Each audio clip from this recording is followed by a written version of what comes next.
Sorry, fence. For some reason, it won't let me monitor chat.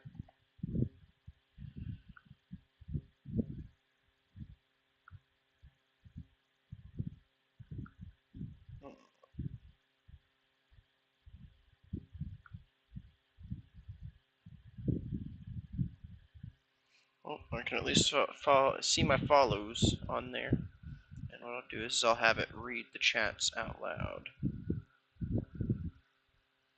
I don't think I need music because it's Baldur's Gate. It's going to have some ballin' music.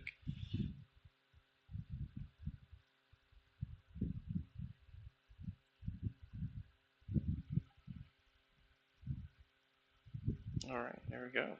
So yeah, if anybody tries to chat, I will be able to hear you. Let's get into it. I don't even know if I want to play Jasper anymore.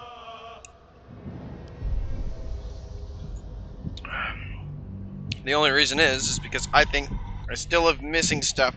Well, I'm definitely still missing stuff in the first in part 1. But boy, is it? Oh, it's not hard. I know.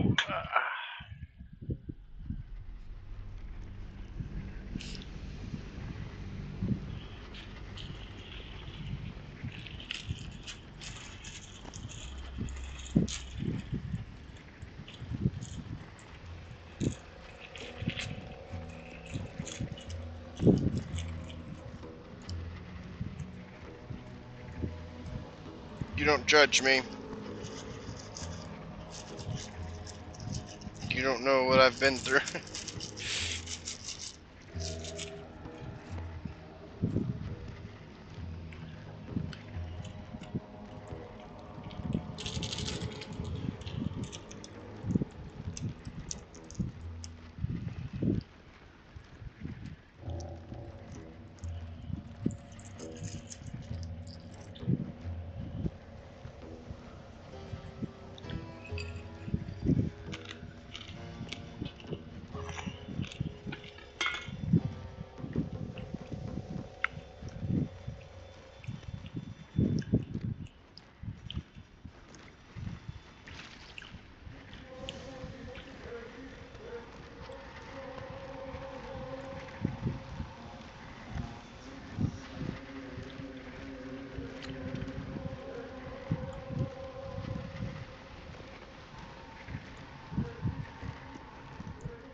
I believe Karlak has one of those stuff.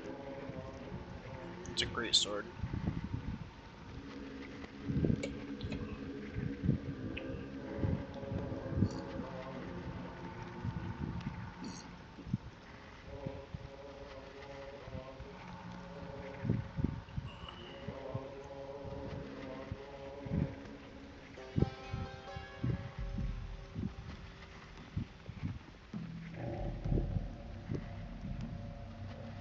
I feel like I've done this already.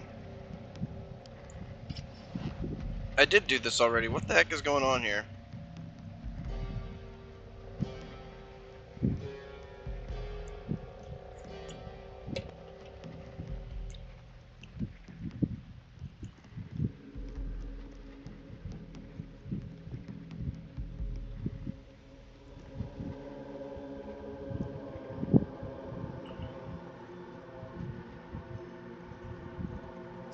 Alright, babe.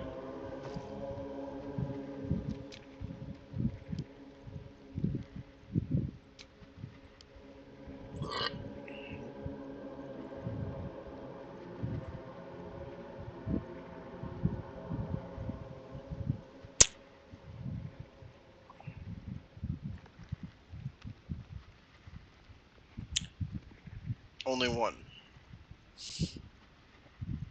Actually, how about this? let's go to the camp. Let's see if I can find more.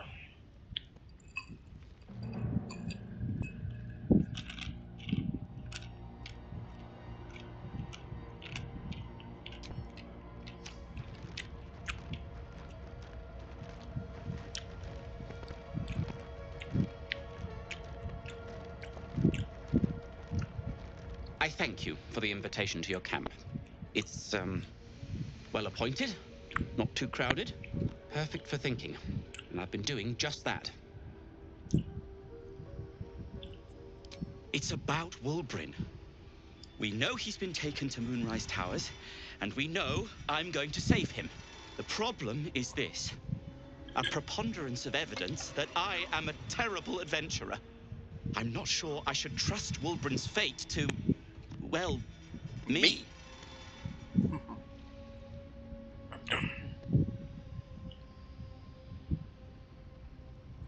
You've done so much already. I'm hesitant to prevail upon you again, but I can't risk recapture. I barely escaped last time. You'd do it then. You'd look for him.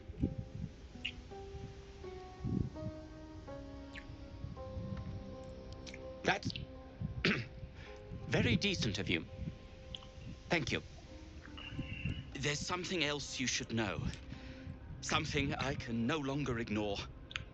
Rune powder. Do you know what it is?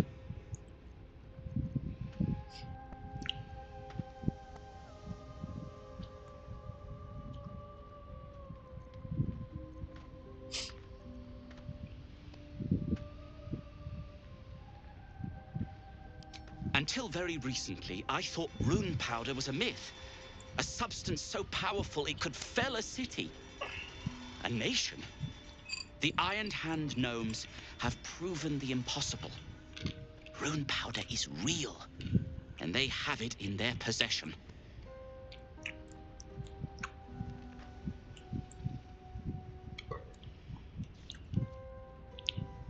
Destruction. The only thing it's good for. But destruction of what? Well, I'm hoping Wulbrin will be able to tell us. I shouldn't have let him drift away. Shouldn't have let that lot get their claws into him. Now more than ever, I need to find him. We need to find him. He's the only one I might be able to speak to sensibly.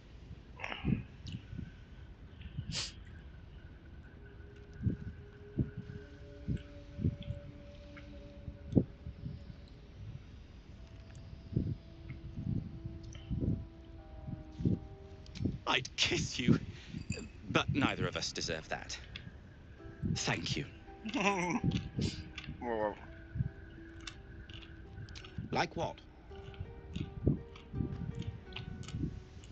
Barkus Root is my name. Baldur's Gate is my home. Back in the city, I offered my expertise to the highest bidder. I was quite popular, too. I'm not picky about my customers. I suppose I'd be very, very sad. Dang, my gaydar even works for After a games. while, I'd find whoever killed him and put trousers. Alchemist, tinkerer, adventurer, curmudgeon. I wear many hats, most with great enthusiasm. Thank you for noticing. Later, my guy.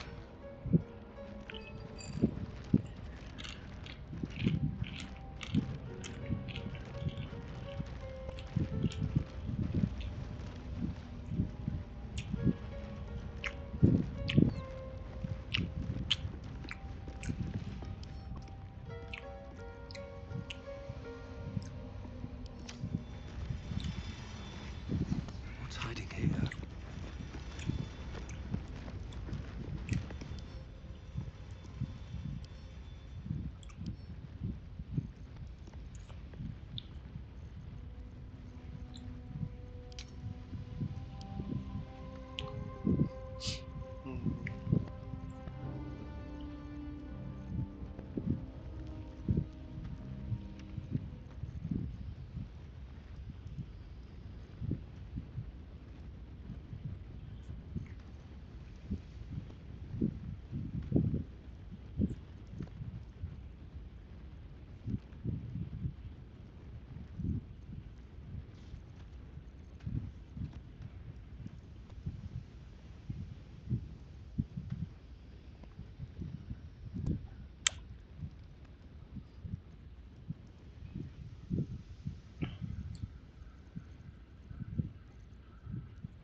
Hmm.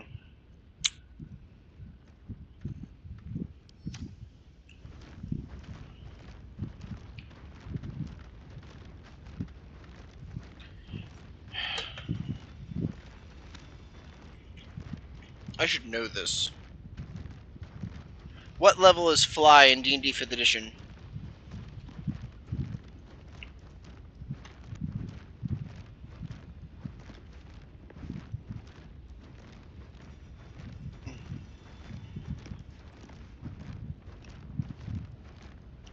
Fly spell 5e.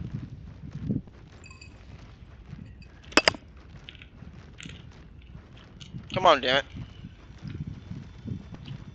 3rd level.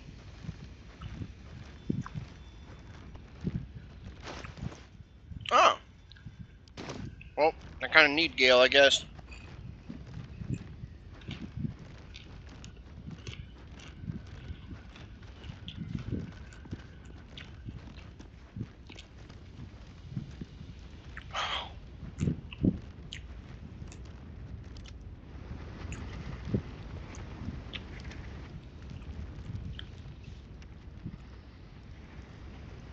Swift as my feet can carry me.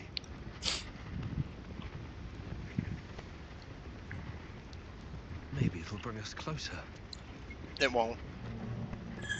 We don't like her. She's cunt.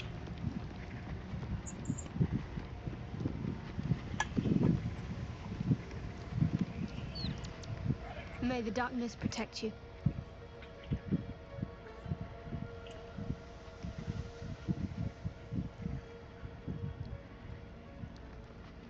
If you're sure.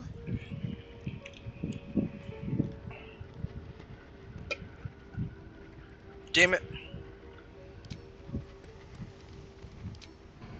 I have to do Karlak. I'm sorry, babe.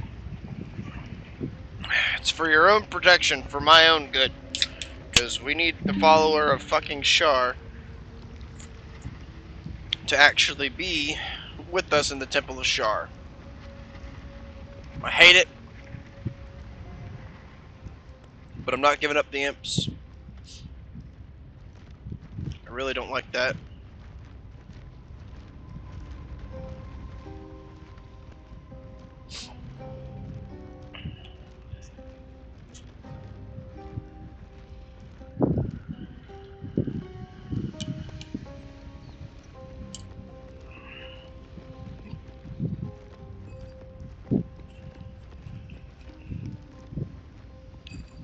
Hey, you.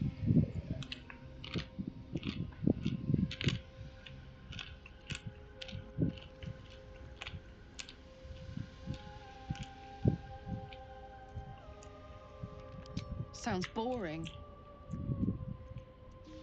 Oh, fine. I'll be here eating dirt or whatever. My heart. I'm so sorry, babe.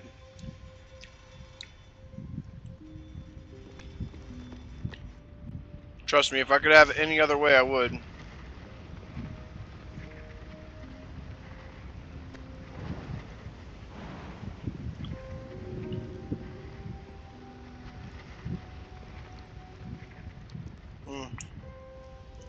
Gotta leave my poor baby behind. I love Karlak. She is the dummy mommy that I've always wanted. Go ahead. I'm listening.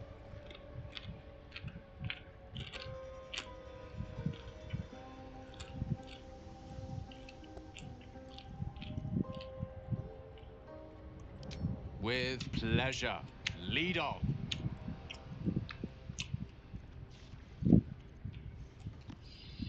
Hmm.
was a time I tussled with hill giants without breaking a sweat.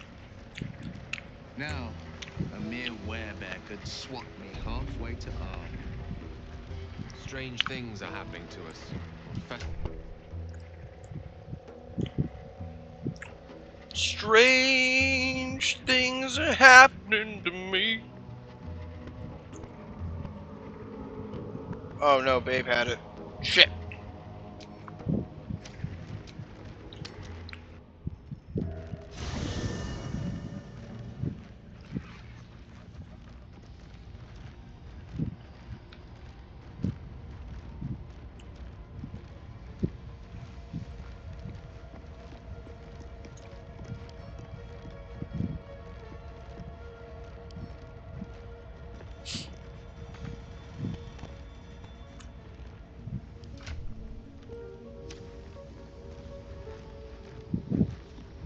Open up.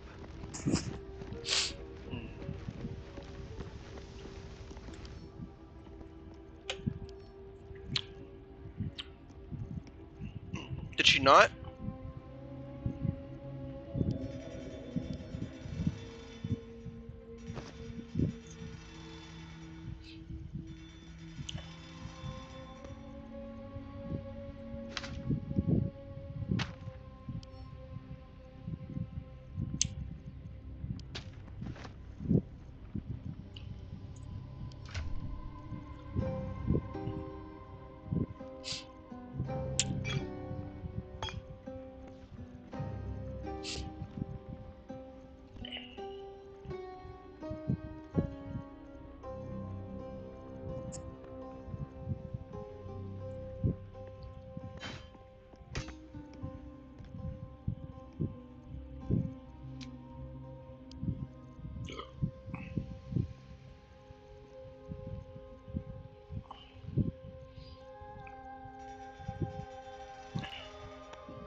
You seem to know a good deal about our condition, Gale. Everything, really. Not to put too fine a point on it. A humble specimen, aren't you? On occasion.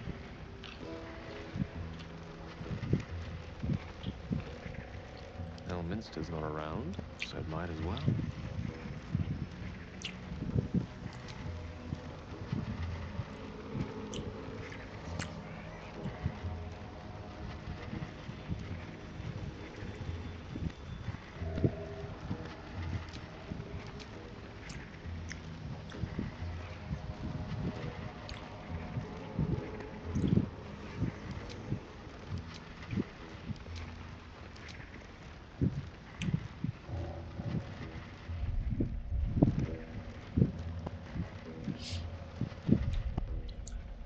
Oh. I need to prepare them.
That didn't do me any freaking good now, did it?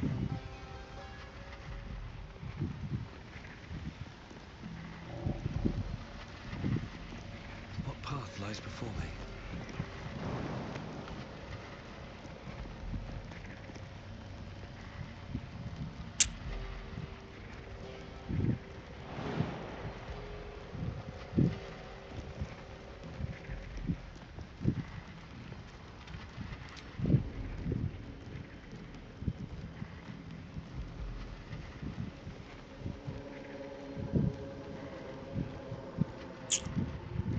All I needed.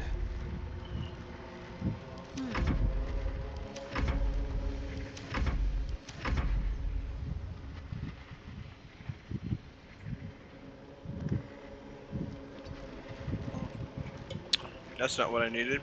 No one back home will ever believe this.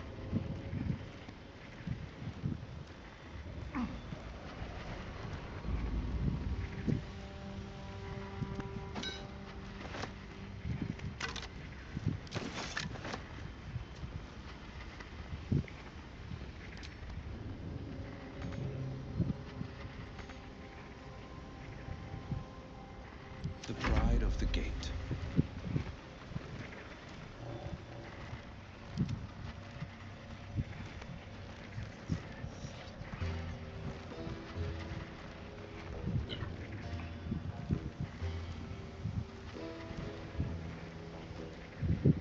How is I able to fly over there and you're not? You literally...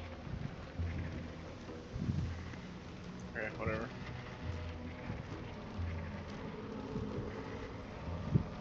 Still breathing, despite everything.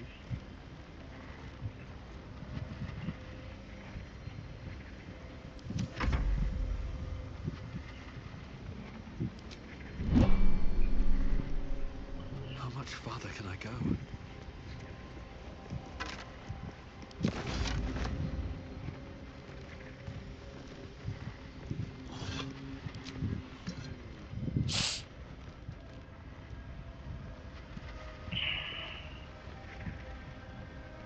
Oh, hey.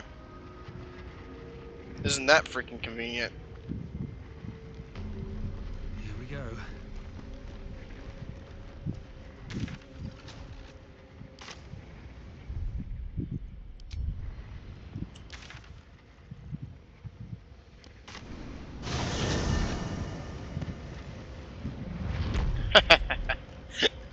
That's funny. Let's have a look.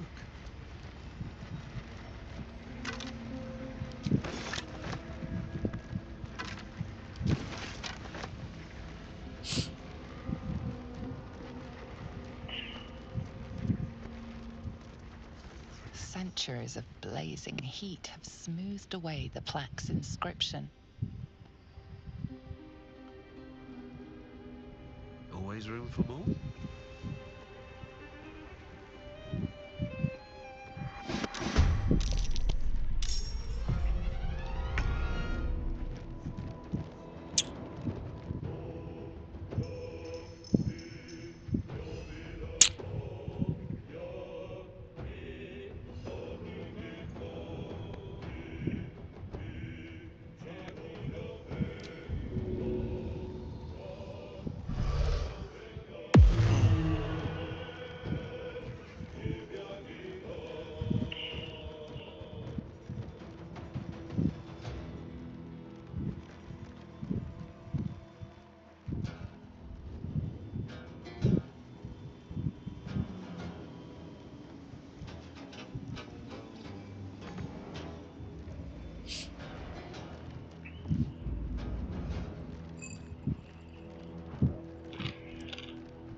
Blood comes easy these days.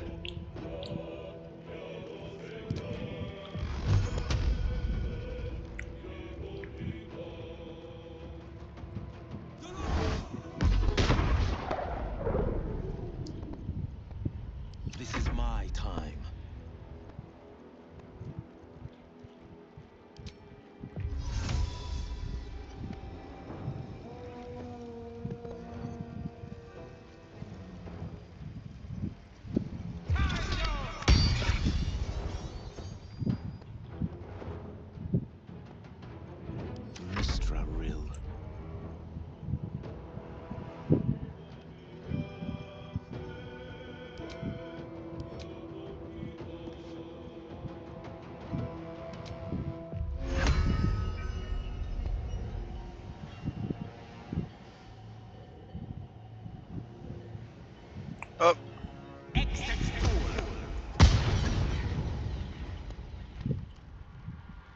I didn't realize it destroyed the thing.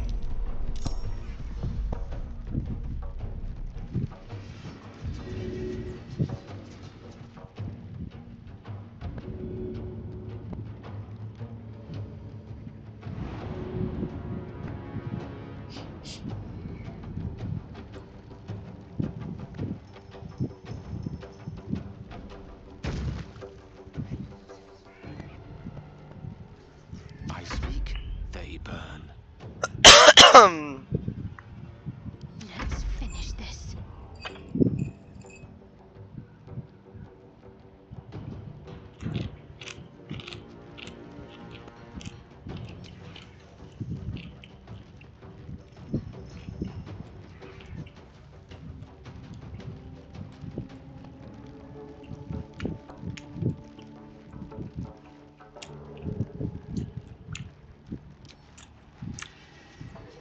No mercy.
Well, so much for peace.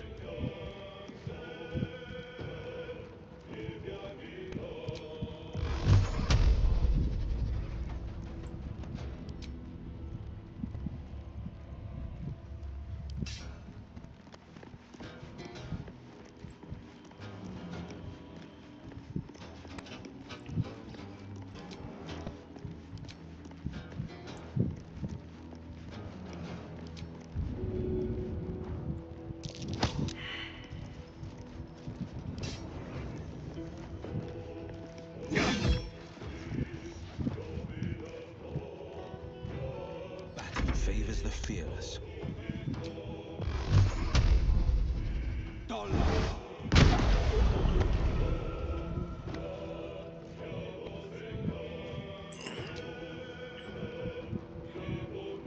Might will prevail.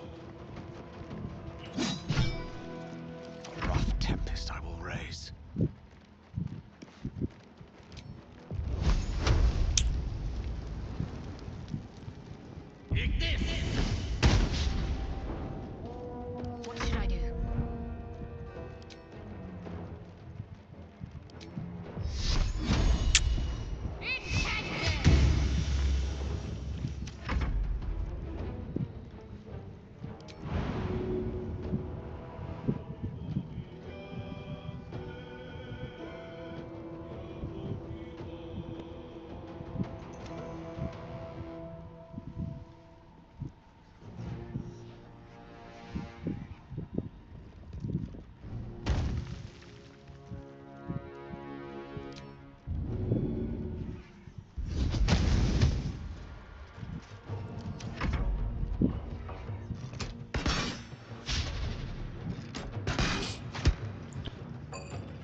God damn it. Of course you did. Piece of shit. That was bullshit. Still on my feet.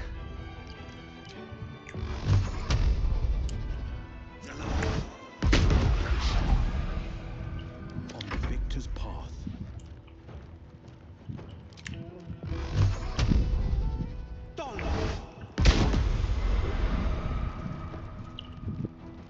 Unleash me.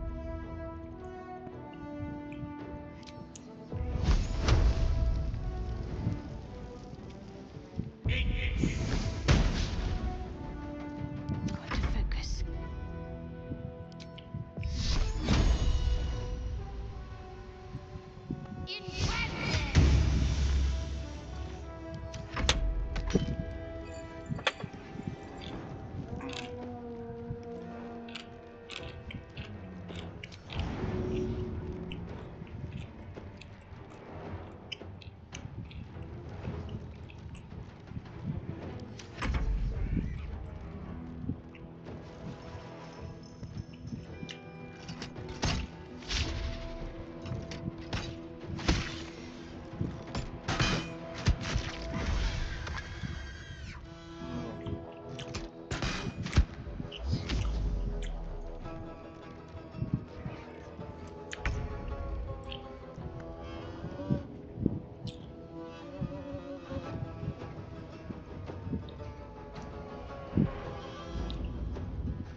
Sometimes the only way out is through.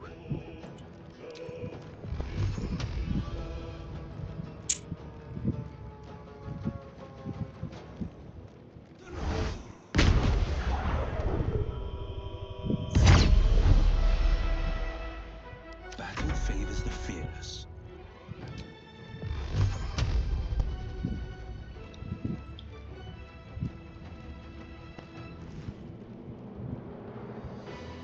Coming through.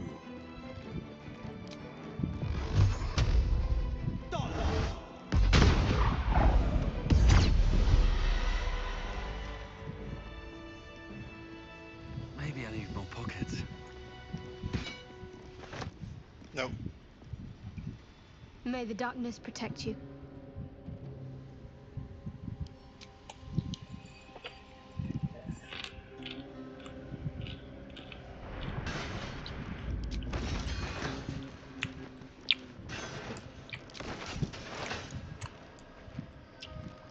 Sharp as ever.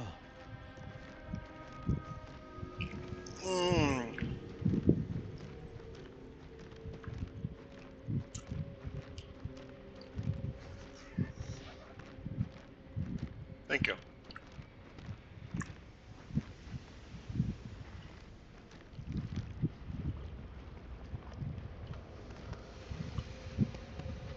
This better be good.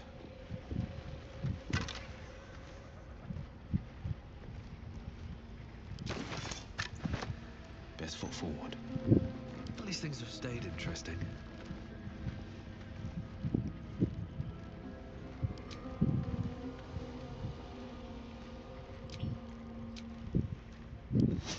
Time to get going.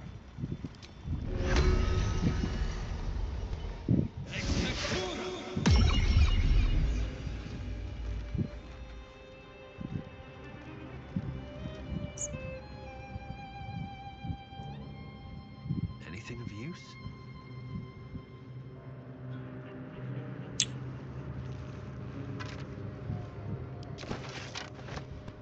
I admire your courage, Gale.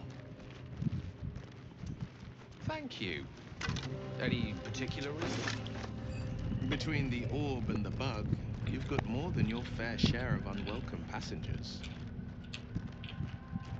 What can I say? Mother always taught me to be a gracious host.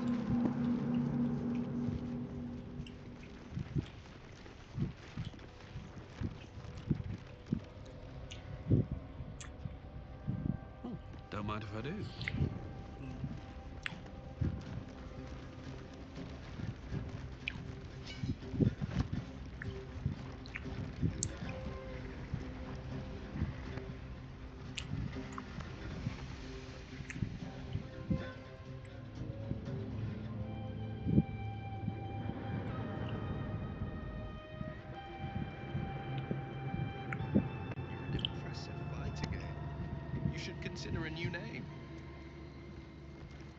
Take it you have some suggestions? The Wizard Wonder. Or how about the Master of Believe?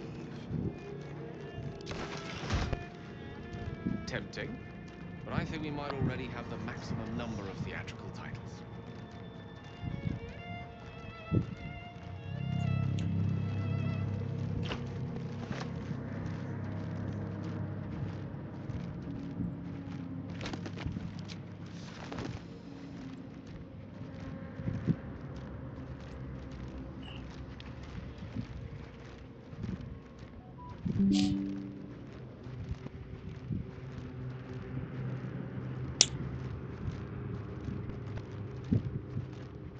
What's inside?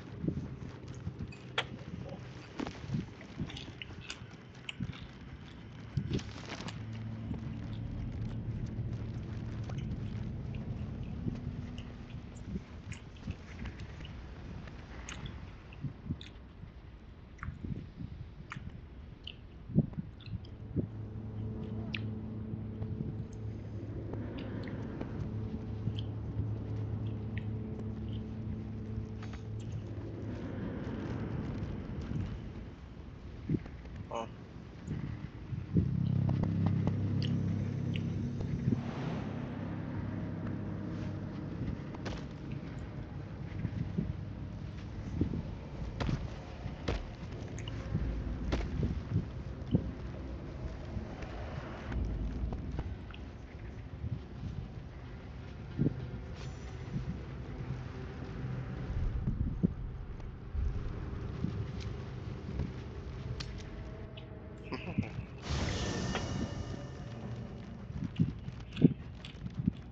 And I can get Carlac back. I don't need you anymore, Gale. Just what I need.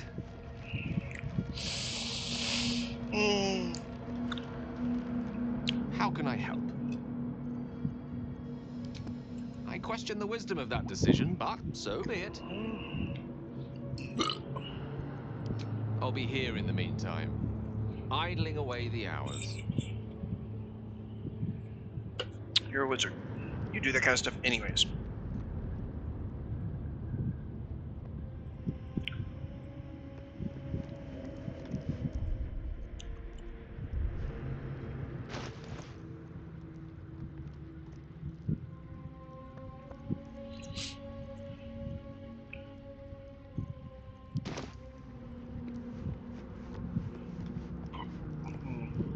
Oh, hi.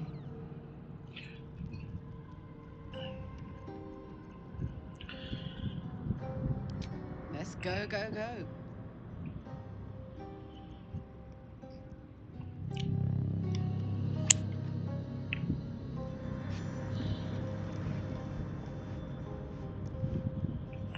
Yeah, I gotta fix that.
Is that blood? No, never mind.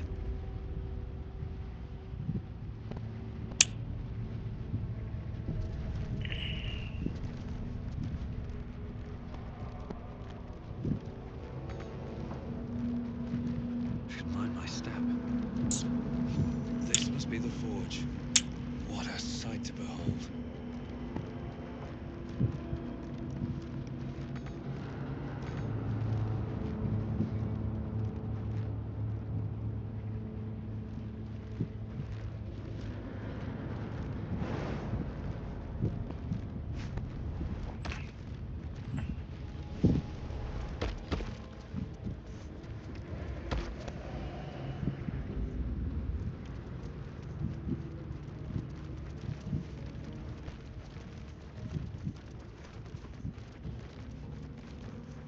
Seems simple enough.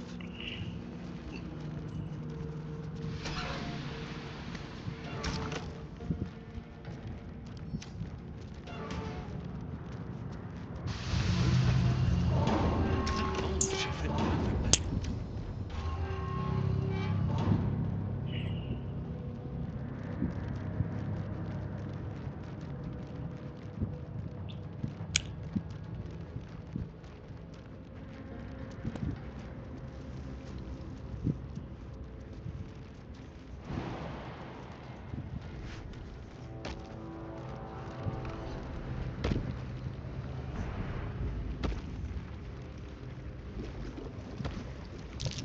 Lava's popping. Lethal stuff. Is lava supposed to do that?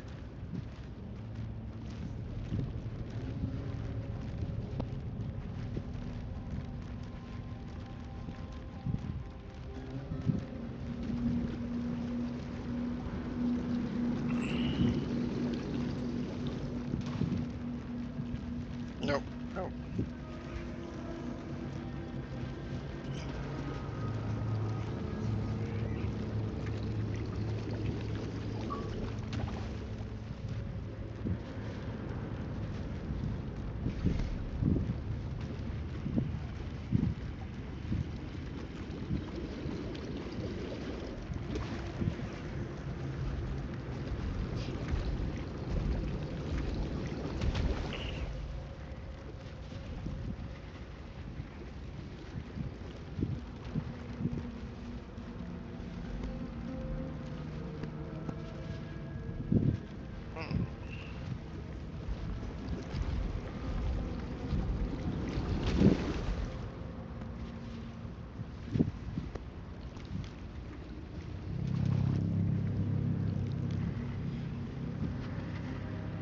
I don't want to be fighting him on his home turf, so I'm gonna wait until he comes back around.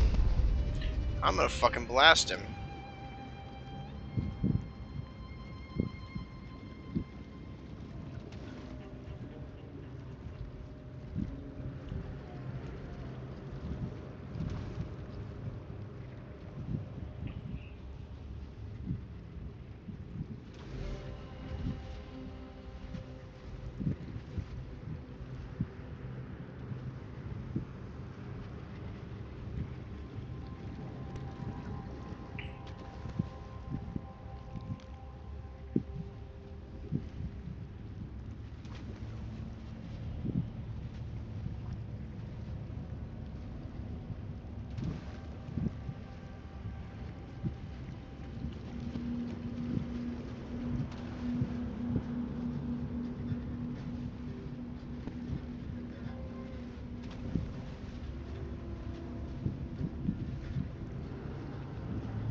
It stirred up the lake something fierce.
Concentrate.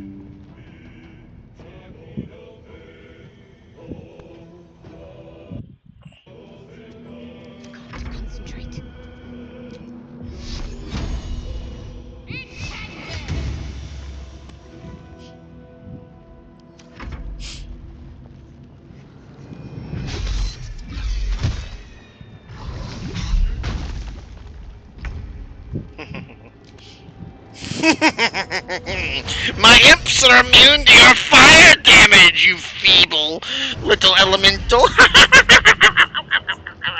How do you feel about that one? Hmm? You like my plan? I was all along going to make you fall. I won't give in. If you kill my imp, though, I will be sorely disappointed. So that won't happen. No holding back.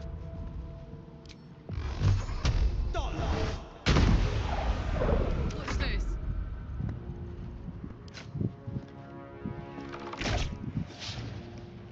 Come on, Karlak, I need you here. You're not doing very well, are you?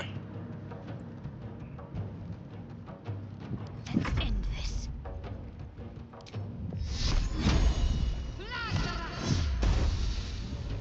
Well, damn, man.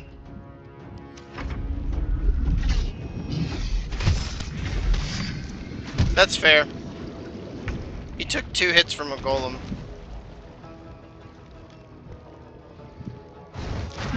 Oh, shit. It healed him. No choice but to keep going.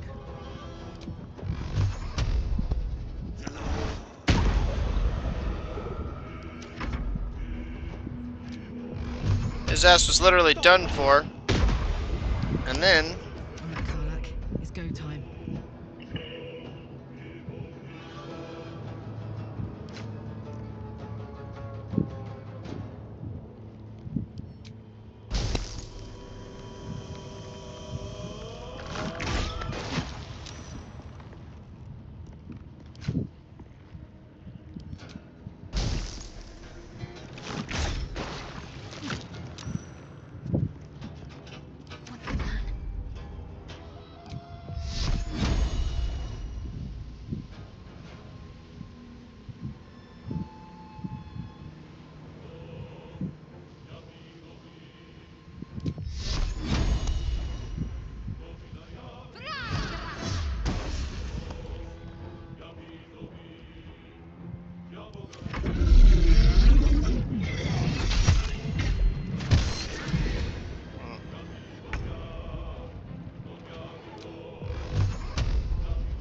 Victor's path.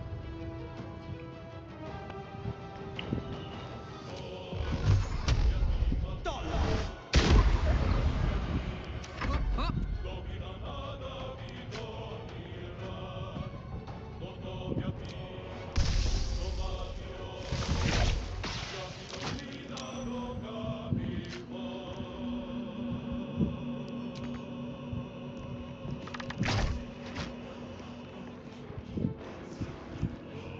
Need to act fast.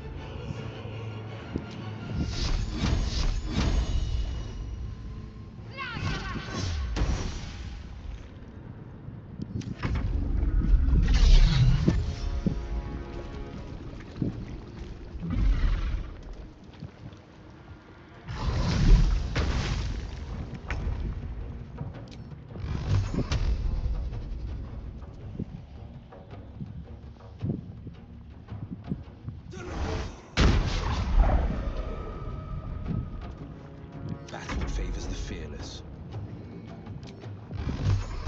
Now this is my happy place.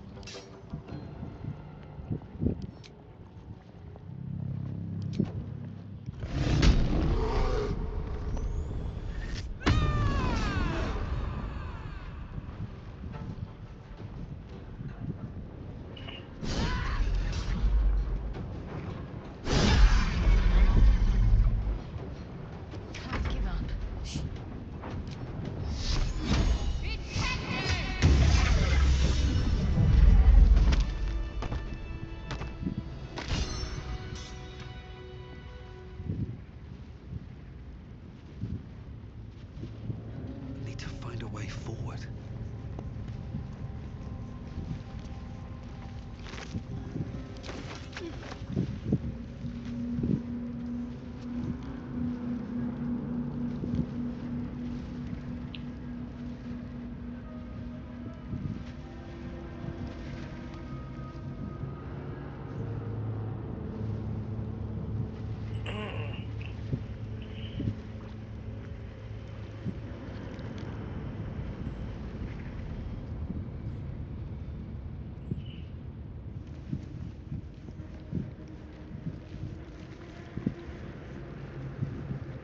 Nope, nope.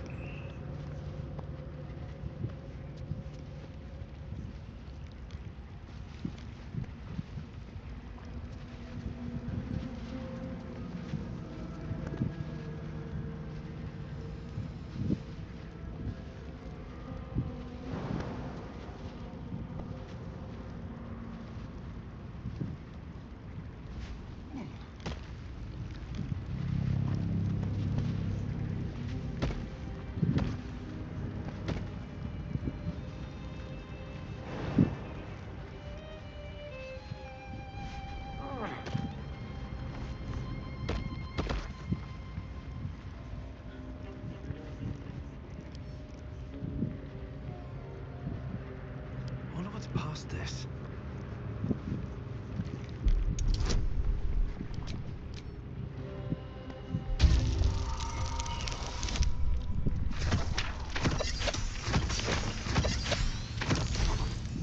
Nice.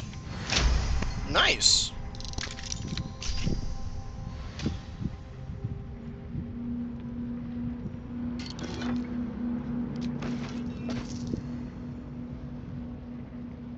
Thou hast come!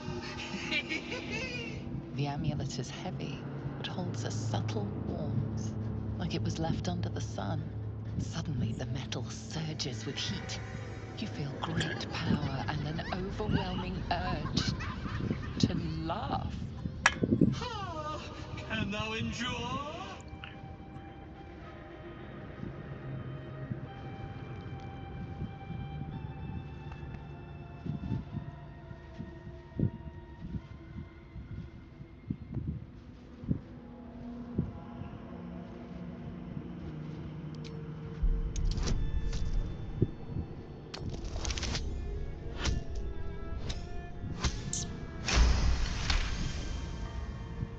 Your power spikes, banishing the urge to laugh in an instant.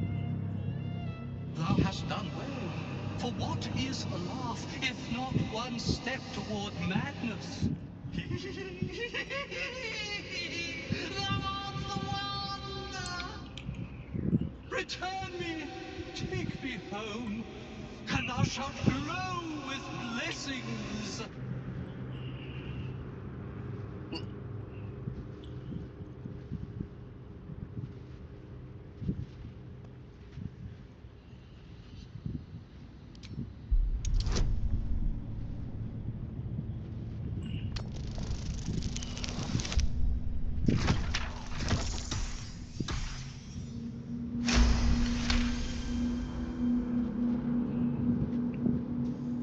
Etched on its face is an image of the dawning sun.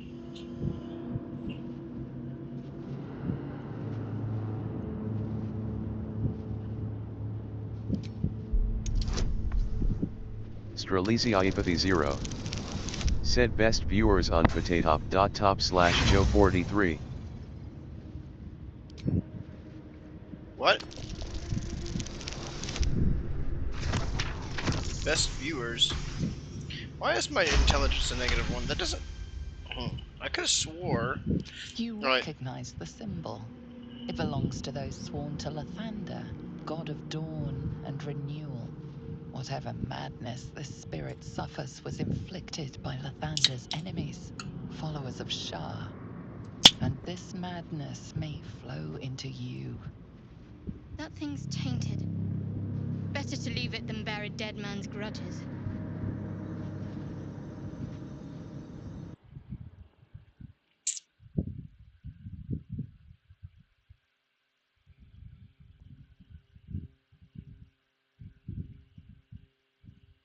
Best viewers on... How are you... What? How are you gonna come in here and do somebody else's stuff?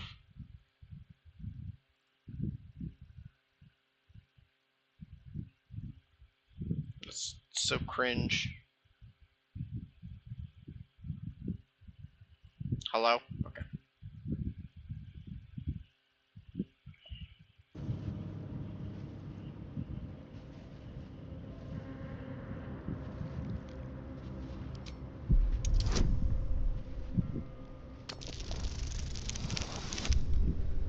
Dang, Jasper, what is your deal today?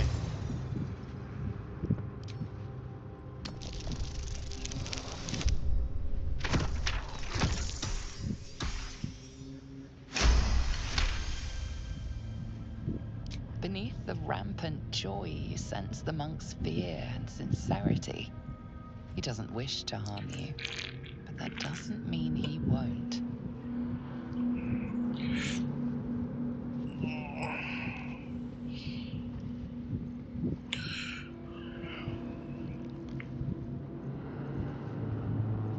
To my granddaughter, Shira Clarwen.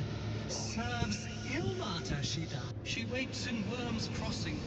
Take me there, and thou shalt bathe in her golden gifts. Oh, thou shalt be blessed indeed.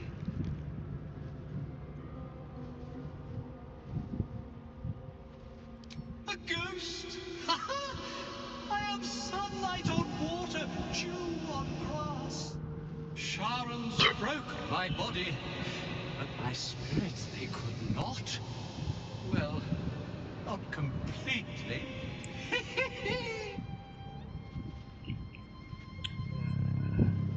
Thou shalt return me home. It is written.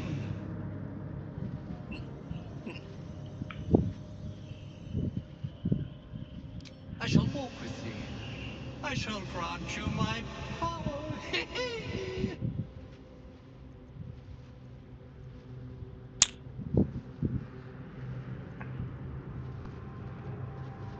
You feel a chuckle coming on, but it soon fades.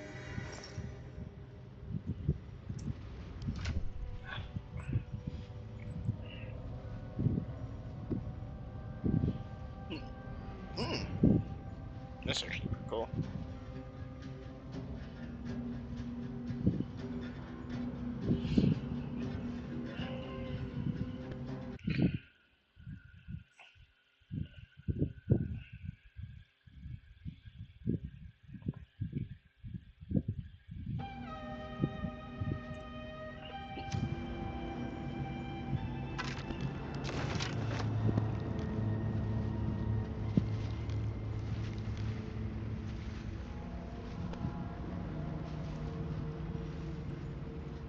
Is that really all that's over here?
I'm gonna take a break real quick.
And we are back.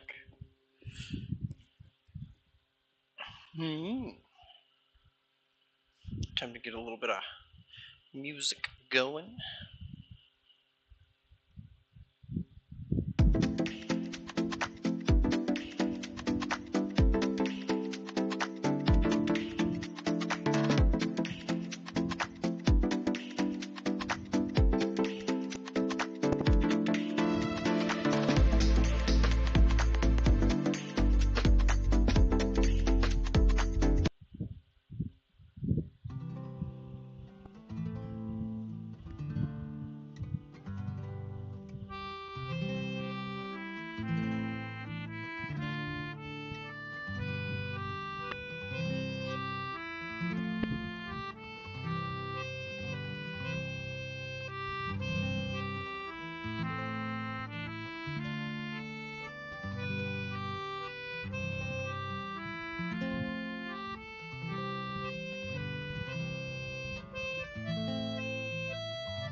I'll do a round of Phasmophobia.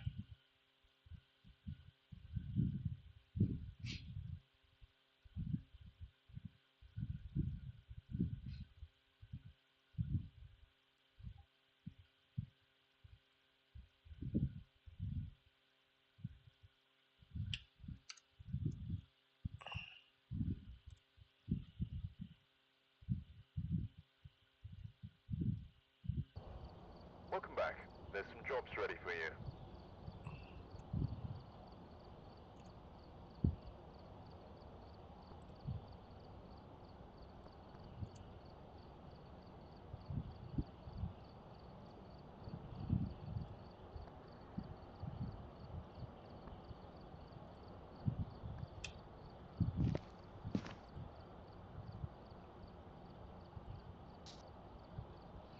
Looks like there are others out there in need of help.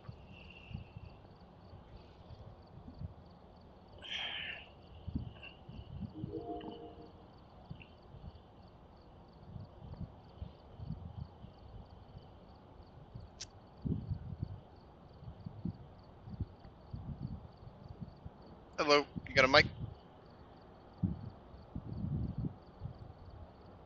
That's funny.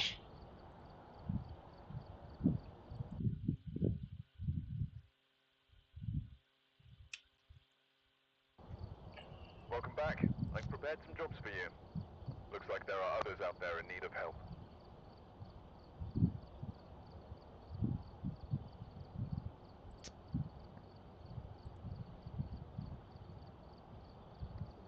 Hello?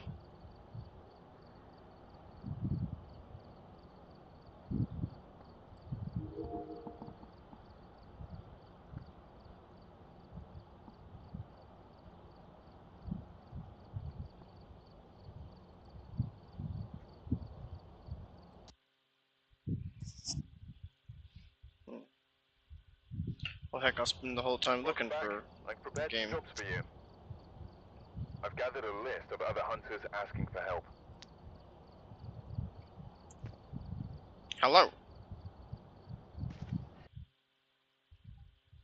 I think you kicked me. Welcome back. I've got some jobs ready for you. Wow. What a butt. Looks like there are others out there in need of help.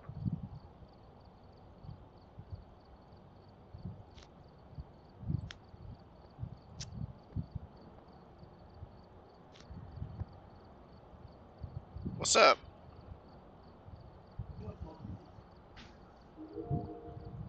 How's it going?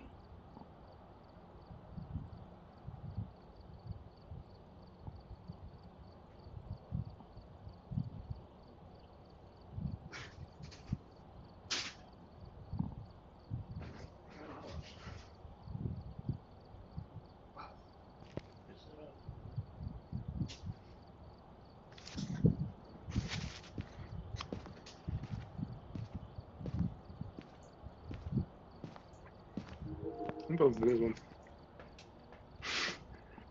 Seems like we can't put anything else in there unless set up some headgear. I'm at 4. Oh, cool. Apart from that, I think everything's been I'll added by disable someone. mine then.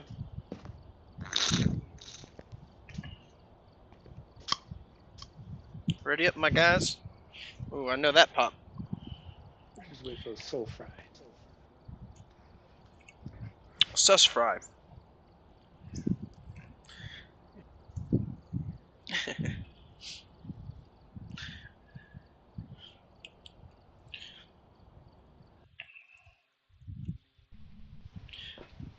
Now I want to know, is sus fry like the fry that's brown that's at the bottom that looks like it's soaked in grease? Or is sus fry like you drop something in the fryer and it's sus? It's sus.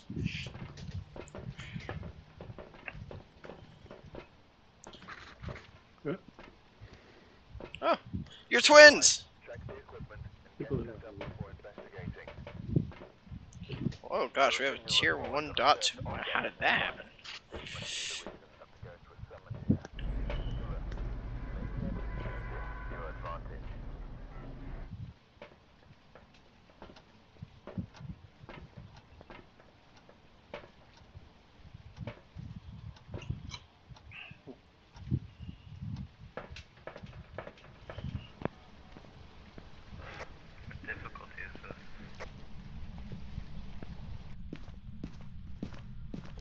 I think it's the first one. I don't know when that's called.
Hello?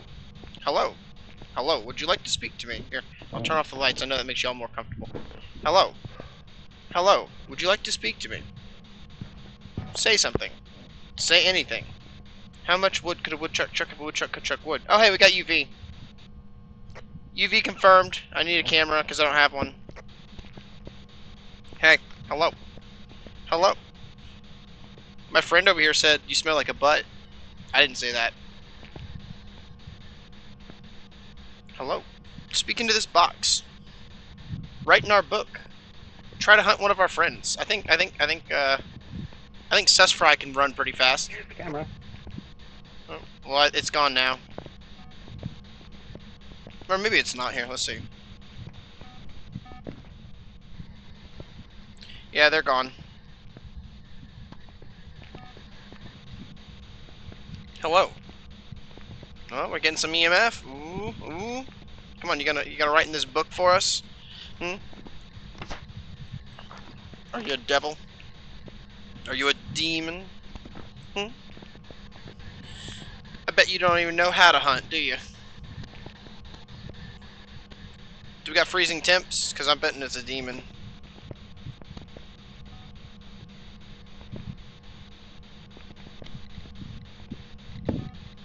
Almost.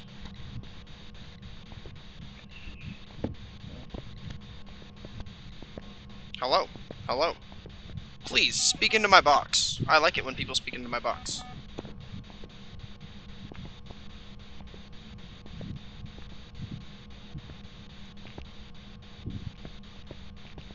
Your mom is a hoe, Ghost. How about that? Your mom's a hoe. You're French. How did you die? How old are you? Do you smell? Is your sister a hoe as well? Biggest hoe in all of Kazakhstan? This is your mother, #1 whore in all of Kazakhstan. You don't want to talk to me, I don't know why. I'm just being absolutely rude.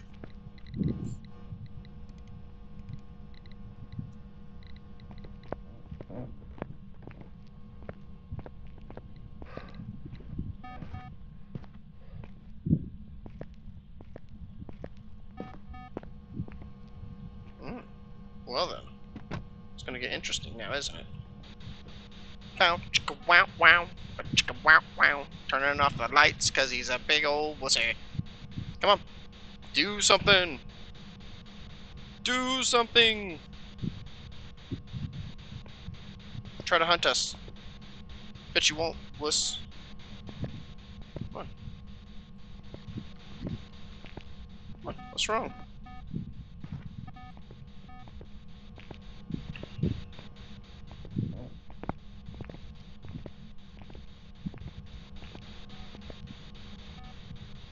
Just standing over there, over in the corner like a cuck.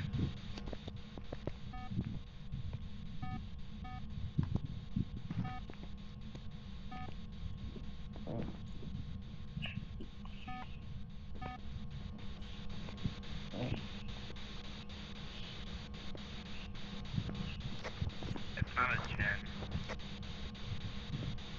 Oh, did it turn off the power? Did it turn off the power? Yeah, it did. Is anybody checking the cameras for orbs? Because I'm gonna bet it's not a mimic either. We got freezing temps. Haven't seen any or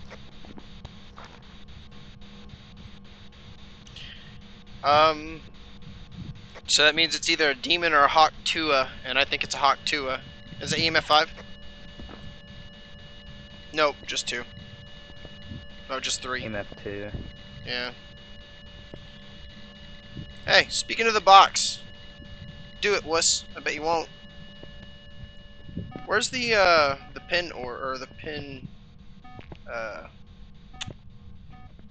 dots?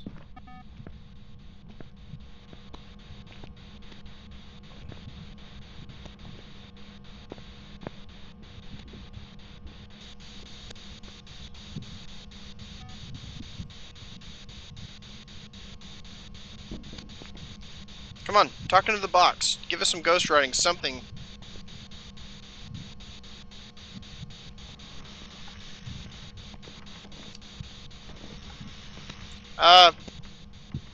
Anybody have a camera? We're getting an interaction and I don't have a camera.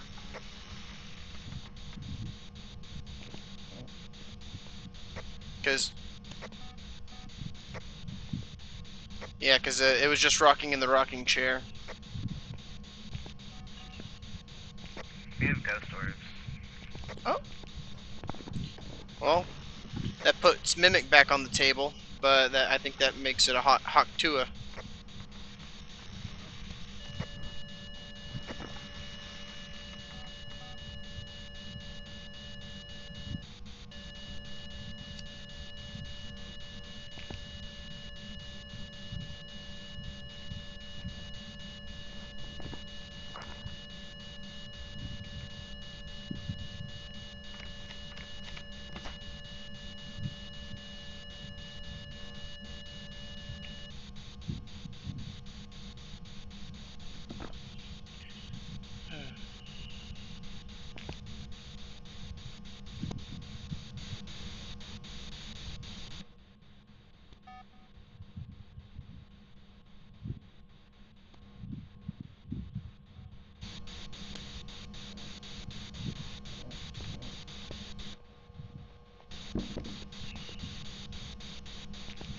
What's your name?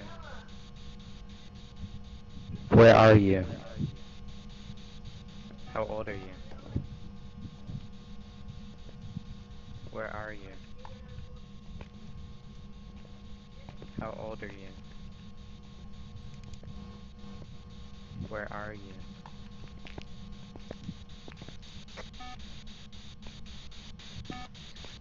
How old are you? Where are you?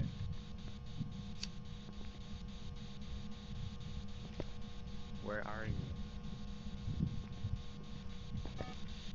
I'll be right back. I'm gonna go grab more candles.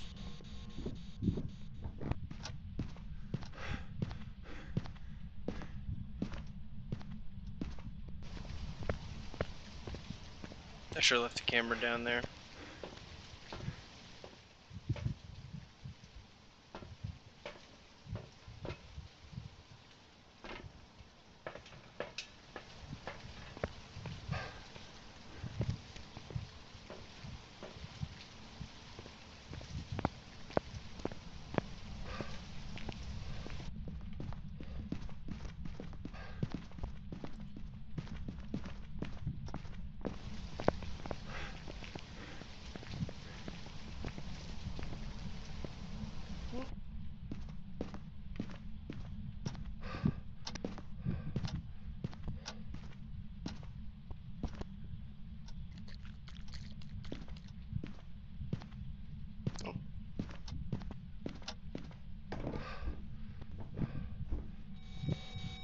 Oh.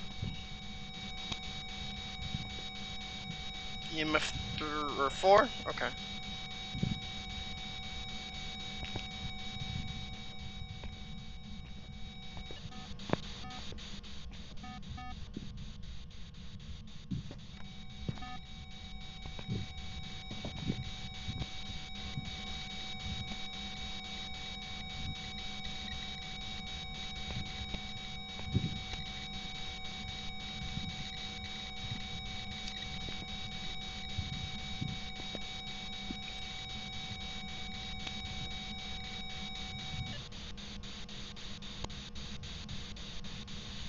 I think it's pretty fair to say it's a Hantu. I'm willing to guess that.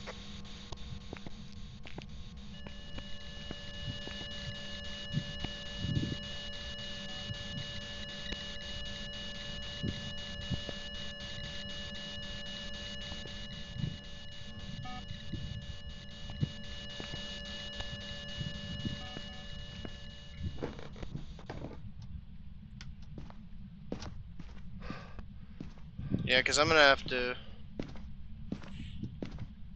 Yeah, because I'm gonna have to bounce. It's either a Hantu or a Mimic.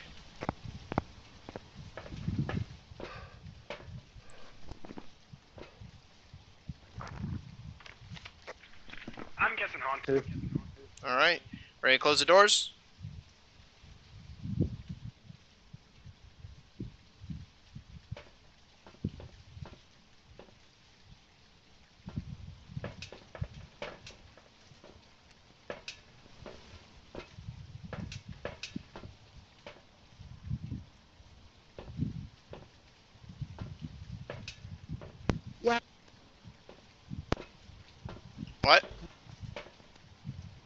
Up now.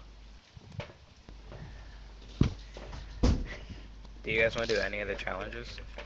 We could do 25, or we could do 25 really quick. We're happy to. And actually, we should probably. Did anybody get the bone or the picture We've of it? only just started playing it, so we're just learning. It's all good. All good. All we got to do for the average sanity of 25% is we just sit down in the basement.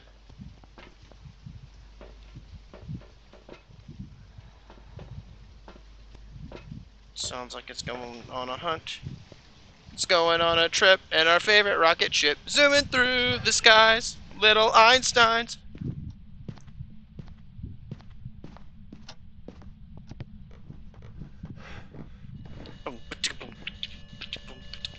Okay, so through the book, so we're definitely not getting writing, but we probably weren't getting writing anyways, yes. Better question. Y'all coming down or what?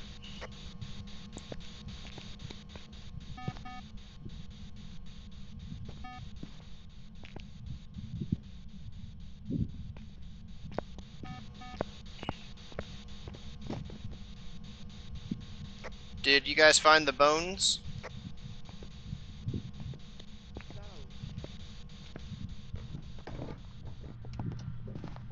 I haven't found it either. Okay, it'll be around here somewhere.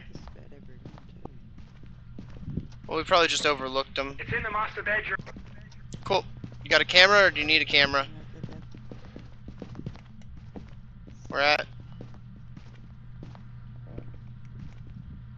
Oh, you get it? Cool deal. Pick that up. Alright, cool deal. That's a little bit more evidence. So now we should all go downstairs and turn off our lights to get below 25% sanity.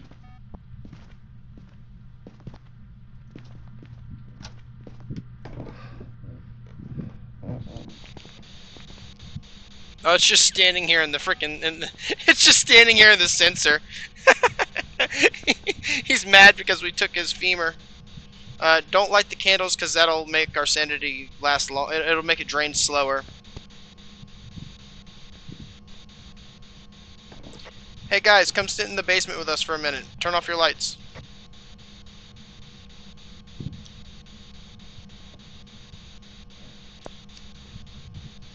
I got a photo of the bone. Sweet.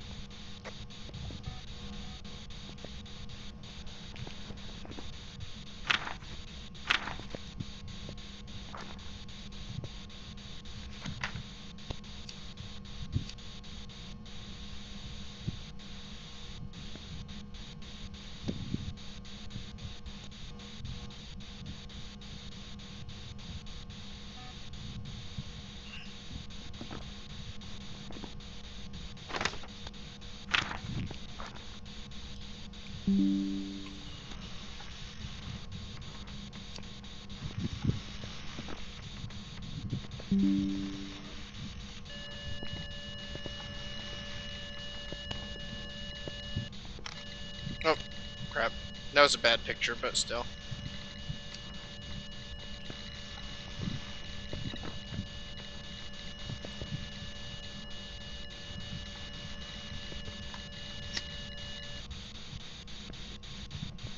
We don't want to keep lighting that because if we want to get the 25%, it'll slow it down.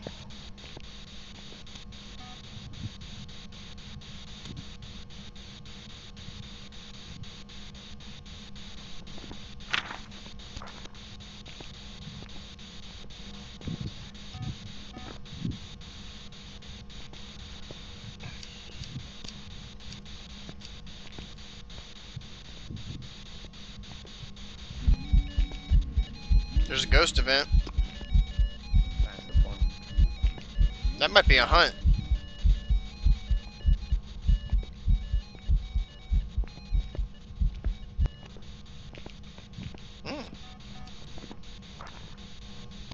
Oh, that was a ghost event. Cool deal. Okay, if we wanted the hunt, we need to take the crucifixes out.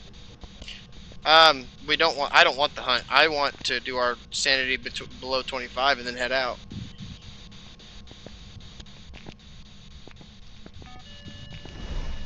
There you go. Anybody got a picture of that?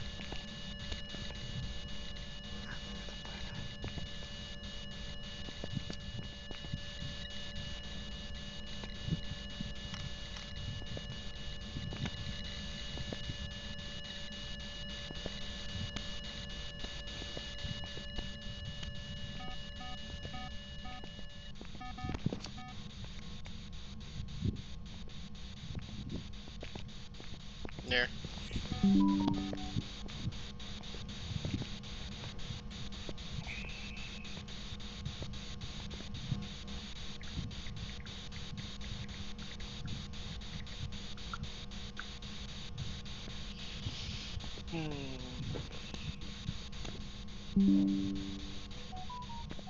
gonna run outside real quick because I gotta go do something in real life.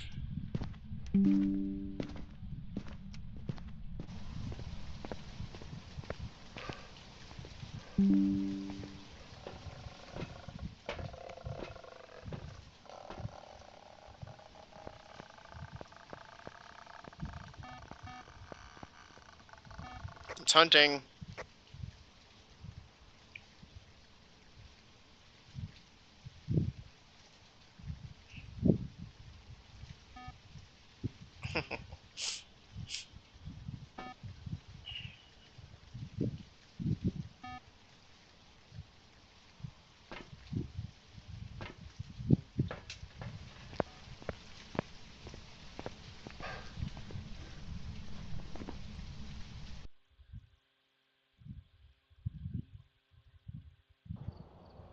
Welcome back. There's some jobs ready for you.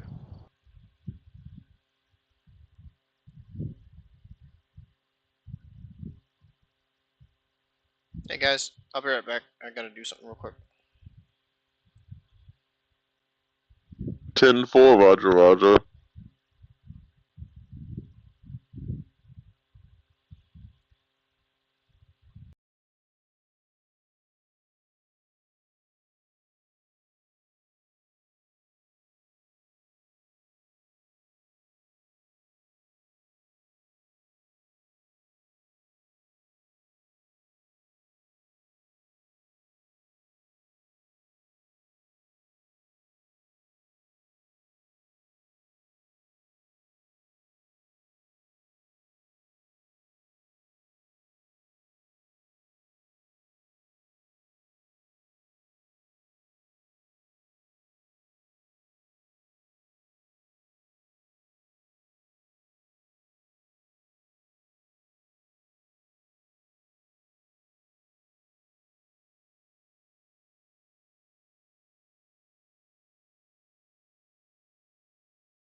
he has this larger, or not large, yeah, large creature standing on top of him.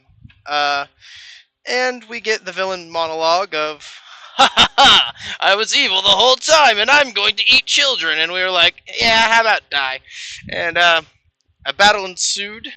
Magmar flew up and held him in place, got him to fall over the edge of Little Oak, where the rest of the party proceeded to do a reenactment of Office Space on the printer to him, desperately trying to make sure he didn't have the opportunity to blast us with his ice. And I think Absolutely. Vega, if I remember correctly, is the one that killed him. Because Jasper blasted him, or Jasper hits him, and then Vega flies up and stung him in the nose, and that's how he ended up dying. Loom Lurch. Oh no. And I think that's where we left off. Honestly, I think last session it was just mainly this fight. Am I forgetting anything believe else? so. I think the last thing that happened was that I gave the description that Little Oak's eyes were no longer Red. red. They had gone back to their deep oak chestnut brown. Yeah, I don't know what's up with my Discord, so I had to move over to my phone. It was the same thing. You can go back to it now. It should be fine.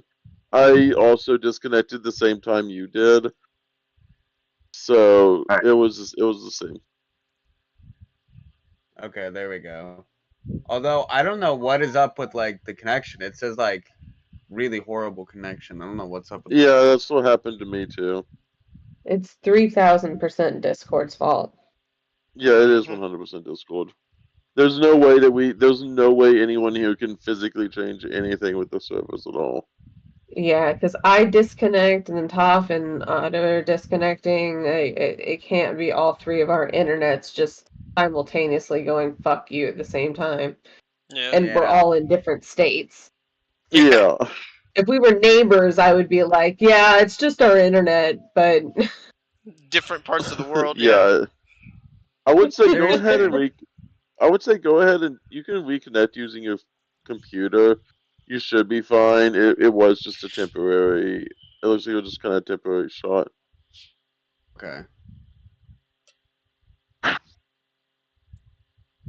But I am good to go. Alrighty. Well,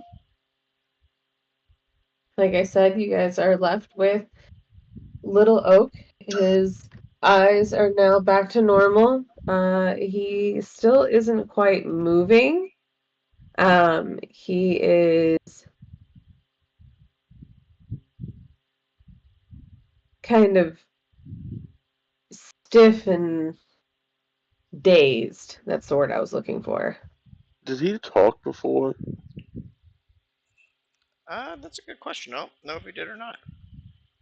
I don't think anyone tried to. Did anyone try talking to the tree? Oh, real quick, can you add a character to the book for me so I can make a picture for the for our owlbear? Yeah. Thank you. Absolutely. I might ask that you also, and given a chance, delete all of the accidental characters I've created that isn't Otto.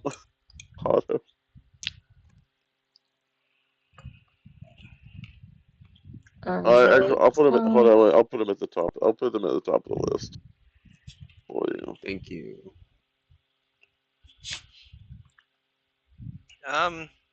Should we go check on the kids?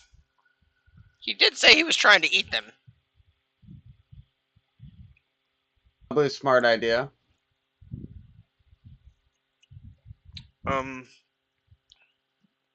Hey, Little Oak, can you let us up?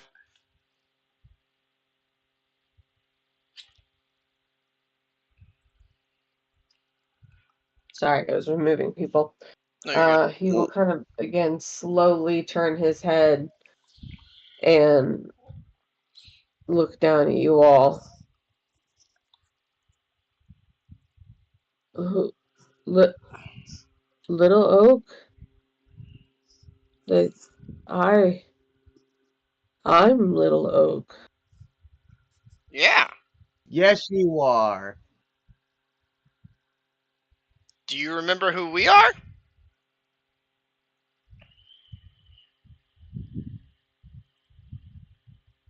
You all, well, most of you look familiar, I think.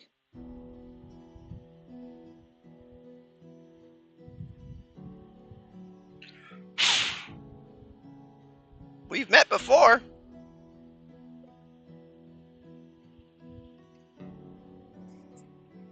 Do you remember protecting the children in your treehouse? Oh, sorry. You're fine. The children. Oh no. The children. Where are they? Oh, they're in your head. Or at least your branches. I don't know. I don't hear them. Let us in so we can see. You kind of see. You just gotta see the. Well, it's okay, Jack. I can go up and take a look in your head if you don't mind. And you kind of see, kind of almost like hopping from one foot to the other, but it's like they're hopping on invisible stairs that kind of moves them up in the air because he has the little like fly boots and stuff. So he's just kind of like jumping up in the air and kind of like it's kind of like he's jumping invisible stairs as he's kind of like jumping up into the air. I could take a look up for you if you'd like. See, they did say the demon over there was saying that they were going to try having the nightmares of the children, so children can't have nightmares if they're not asleep. So maybe you just put them asleep. What if I take a look in your branches, old chap?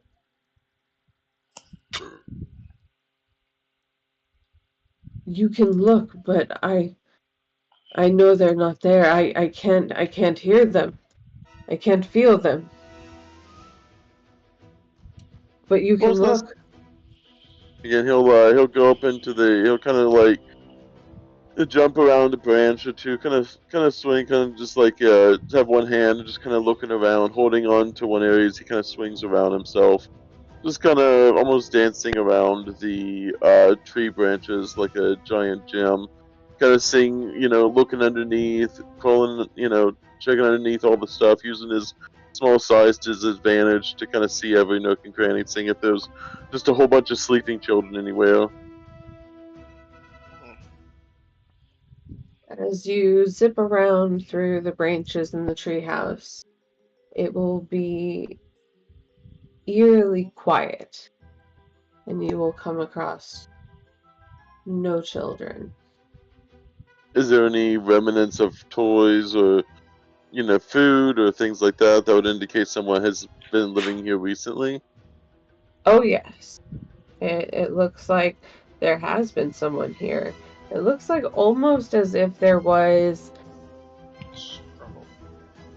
a hurried packing, but they only took the bare minimum.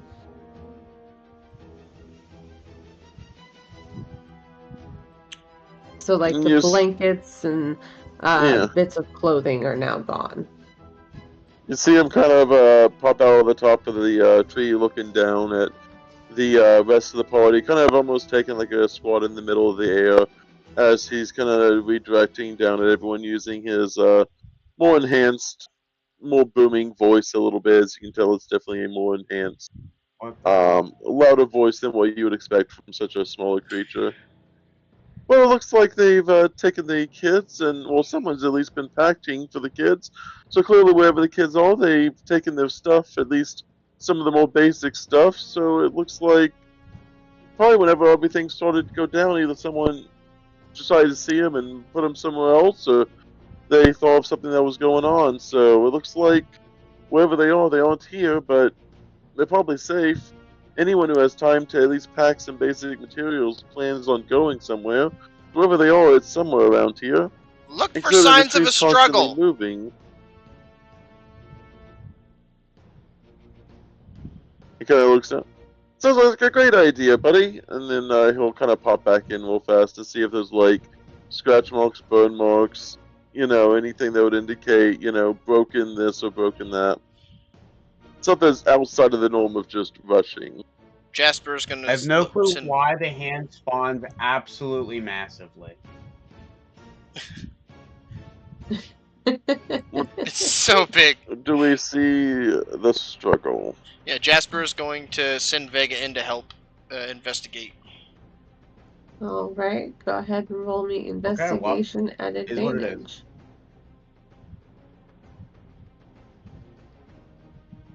You didn't know that was my secret proficiency skill.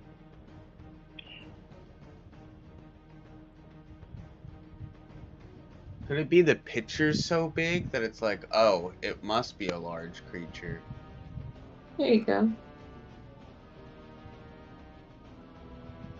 So You can make it smaller. 23. It's a small imp beside. No, it still spawns. Well, that's annoying, but oh well. That's okay. I can always adjust it. Yeah. But yes, you will notice that it seems like there wasn't necessarily a struggle, but it seems like during the packing process, they weren't being careful. Throwing stuff, dropping So- stuff. They were in a rush. Yes. It was a hurried packing. It was frantic. Is there any clues of maybe what they were? Any clues of where they might be going or heading?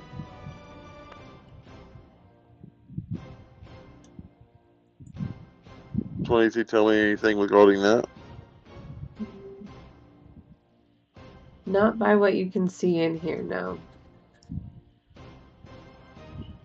Yeah, with the images of Okay. Vegas. Oh, good. I was gonna say you would just pop out and kind of look down at the group once again, kind of almost like it's almost you kind of see like him almost like he's taking stairs once again, but he's going down instead of up this time, almost in a spiral pattern a little bit, and it kind of makes his way down to the floor.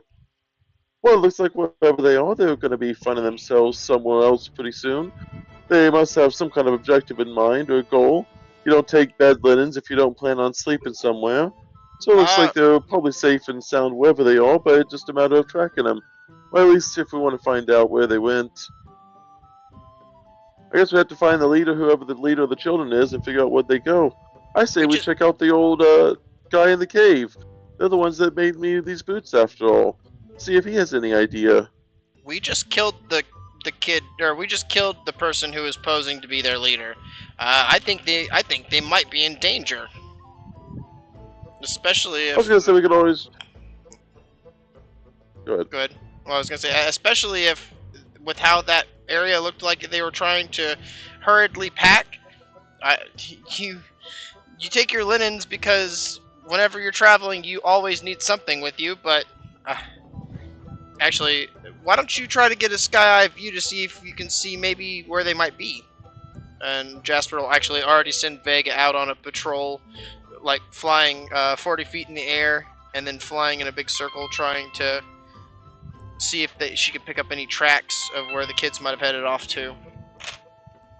Well, if they came from the tree, then if they were in the tree like you were saying, then they would be on the path of wherever the tree was taken. So it would be wherever the tree was last seen. We came from where the tree was last seen. We traveled along its path. If they were there, we would have seen them. Yeah, but even before we started the trail, which means we have a good starting point. Wherever we started tracking the tree, it'd be even before that. It's only been a day.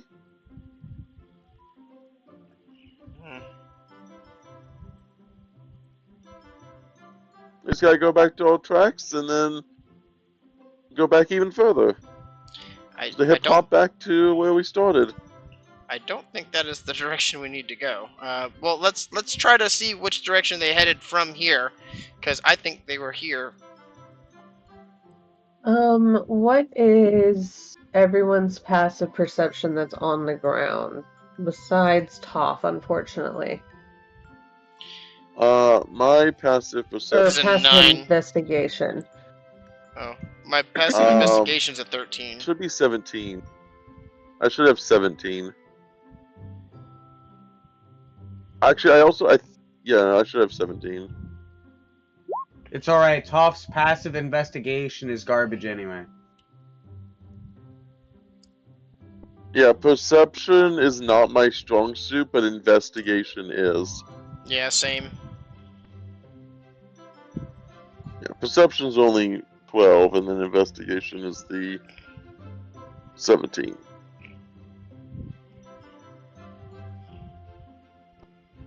Alright.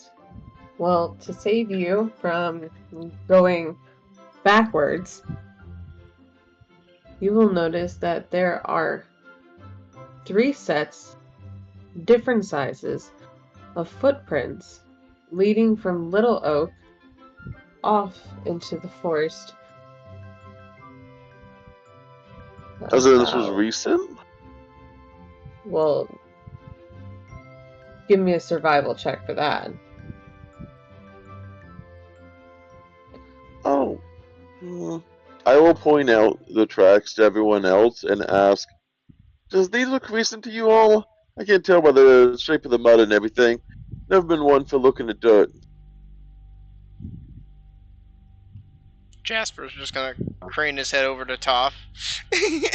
Just like, I mean, dirt is my specialty. I'll go ahead. I'll ask Juniper if she can kind of like smell the tracks, see if they seem fresh. And while she does that, I'll kind of like feel around the earth and kind of see like how deep is this impression and like how much like dirt has kind of filled back into it, if that makes sense. Mm-hmm. Kind of get, you know, how recent it was. Yeah. So survival 21. You'll be able to tell that these are probably within a day or at least a few hours old. Okay. So they have to be very recent. We're talking, you know, somewhere between a couple hours, max a day, which I'm leaning more towards a couple hours. I think you're right. What about you, the other dwarf, the one that came there, I forget, what was his name again? 'Cause I was technically in a hole with the dude. No, yeah. the other one. Elkhorn. Alcorn? Elkhorn, like the type of deer, so to speak. Elkhorn, my buddy. I know we were kind of trapped together a little bit, but you must have been with the children at some point. Do you know any place that they might be that would be around this area? Well, I wasn't trapped with the children. I was trapped in the dungeon, and they just handed me scraps of food. It's not like I really got to talk to them much. And to be honest with you, it's not really like they had a plan to go anywhere. I have no idea where they'd run off to. I assume they would just be trying to find a way home, or at least to find a place that's safe. I think our best bet is to track the children down. Me, Toph, and Magmar know the most about the children that we're following, or at least some of them.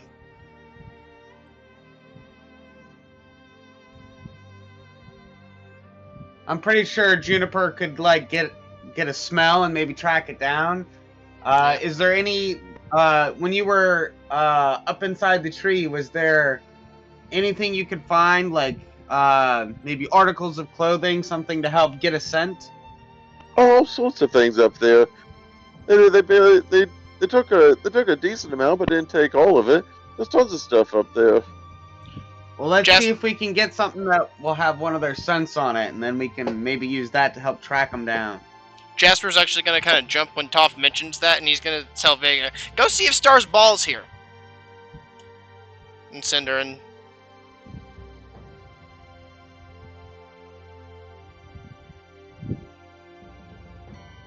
All right. Do they know what Star's Ball is? Yes. Yeah. I was carrying it around with me since we got here, so yeah, they know exactly what it is. All right. As they kind of go through the home, they do eventually find it. Unfortunately, though, it is shattered. That's going to put a lump in Jasper's throat. Not into like a million pieces, but like, I guess more cracked into like 3 or 4. Jasper will have Vega very carefully collect the pieces together, and I guess on her way out, try to grab an article of clothing too, and kind of wrap the pieces and try and preserve them as much as possible in the clothing. Does anyone know mending by any chance? No. Unfortunately, Anderson does not either. Well, then Jasper will be looking for somebody to fix that for him. As he will, There is always the person who made our magic items. He likely would have some kind of mending-esque ability. Well, let's... Mending, you say? Simple enough. That's one of the basic spells they teach you in school. You know how dirty it gets going around, rummaging through all of the various belts of life. That's an easy thing. Pass it on over and I can get that cleared up for you. Jasper will pass it over, or actually Vega will fly it over to Otto. You see he'll pull out his spell book. Where is it? Oh yes, the perfect verse here. And you kind of see as he recites what seems to be some sort of arcane words, but in a very song-like manner, and he'll mend the ball back together. Good. Multiple mendings from what I can assume. It's kind of like gluing with arcane words back and forth, and you kind of see like almost like faint like lines in the air of arcane magic that seems to kind of almost stitch it back together as this eldritch song or arcane song begins to be sung.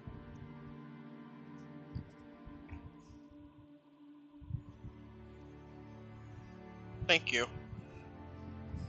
No problem, it'll just take a little bit, but you guys can investigate the area a little bit. This is going to take a little bit of a concentration. You can never break a song halfway through, after all. Well,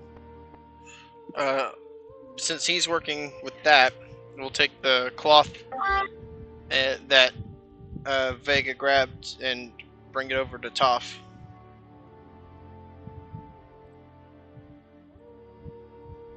Alright.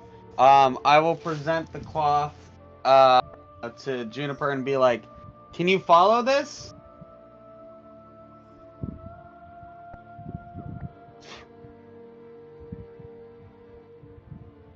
Can you hear me? Yes, I'm trying to think about how she's gonna respond to it. Fair enough. And I'll hold out like some food. Be like, if you can find this person, and give you some nice food. She's gonna be immediately far more interested in the food than she will be of the cloth. Okay. Hey there. And I'll be like, listen, And I'll present the cloth and be like, this gives this. And I'll give them like one of the like fruits that I had. Okay.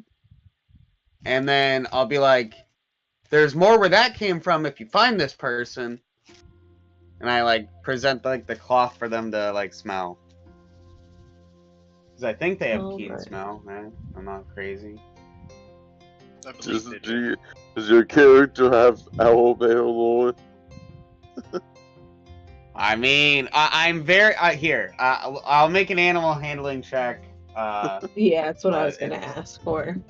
It's one of my very good skills. Yeah, 21. Yep, and they do have keen sight and smell. All right.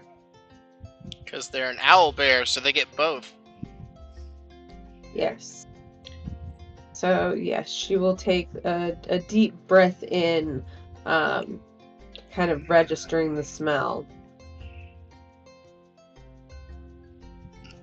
And not only will she be kind of taken aback by the Oni scent that is still on it, but she will pick up the smell of one of the children.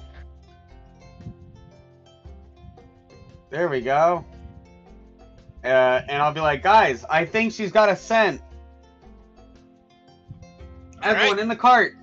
Yep, that's exactly what I was doing. Jasper, as soon as he hears Toph say she's got a scent, Jasper is running over and jumping in the back of the cart.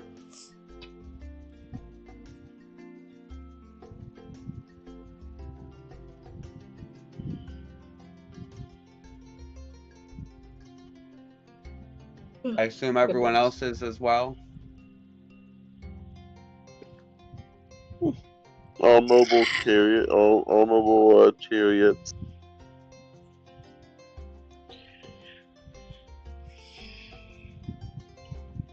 All right. Yeah, I assume Anderson will also get in. Oh, he has the flying horse. You can take the horse. Oh, yeah, that's right. He has the horse. He's been loving that horse, so. He has. All right, and then I'll be like, follow that child. That isn't me. Amber Alert!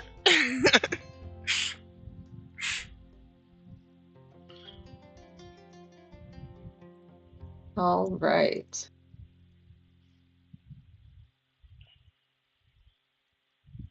And double checking, we already looted his body, right?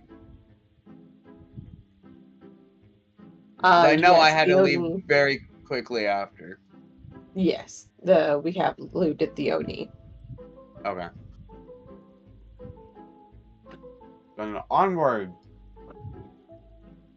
All right. As Juniper leads you deeper into the forest, dragging the chariot behind her, the crunching of leaves and the snapping of twigs will be the only thing you hear for a little bit. Until... Who has the highest perception check? Probably me. Yeah. Ironically. And also, would this be a long enough time for us to get a short rest, perhaps? Or how long do you think we travel for? You're going to be only traveling for about 30 minutes. Okay, that's fine. Since you're in the chariot. That's fine.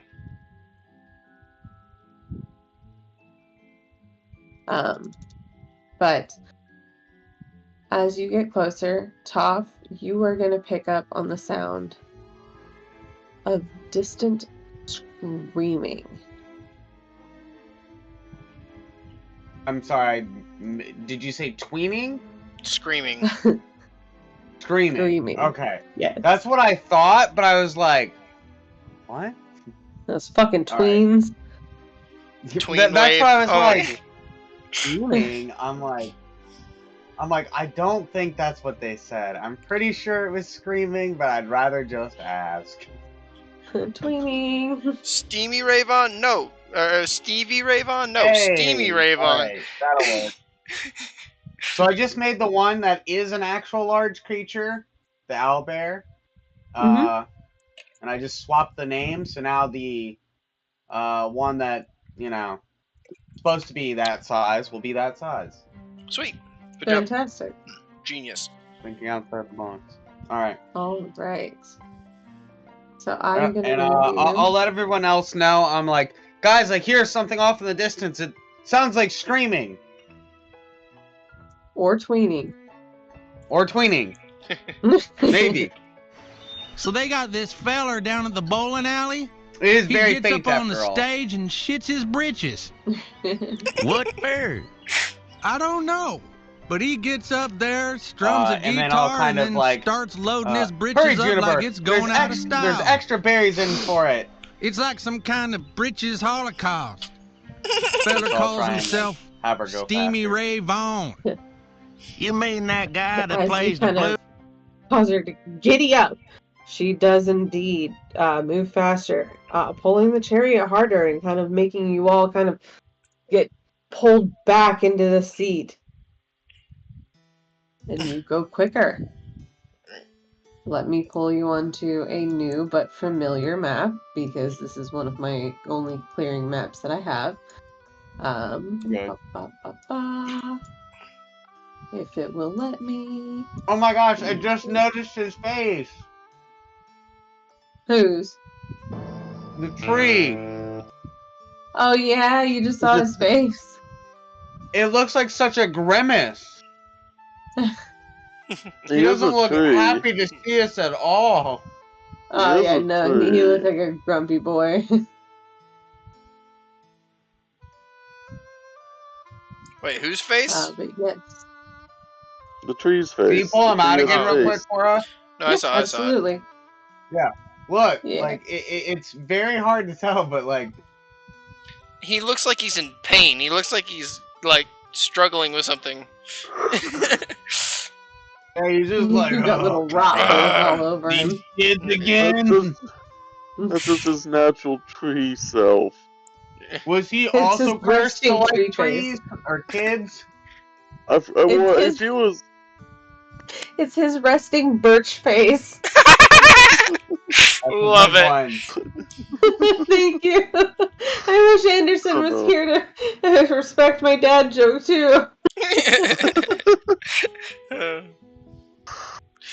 Alright. It is. Yeah, no, his face is so sad. But then again, also, he can't be cursed because he can't be cursed because because we lifted all the curses that happened from people who got cursed. Right, so dang.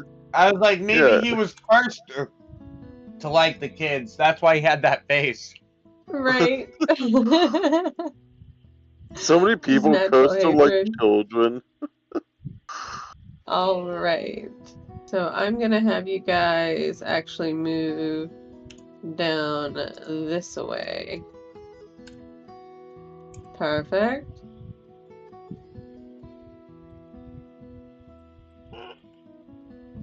Where'd I go? Did we get deleted? We're at a new area. Yep. It looks very similar to the last area, but it's gonna be very different. Well, it's a Fey forest. I imagine it's very much like Legend of Zelda, the forest kind of deal, or the hidden forest. Oh. Could you make-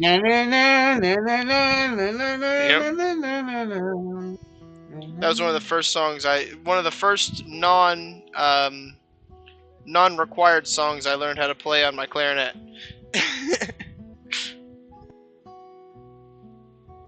Just in case I'm you ever playing get that lost fish in on the a forest. recorder. Yeah.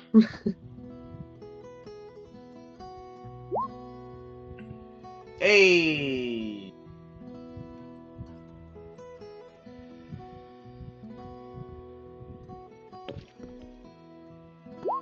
Hey! Back to how we normally That's are. what I'm used to. Why are you rolling initiative? There ain't no enemies. Prove it. Listen, I see a turn order on my screen, you know. I'm getting it out the way.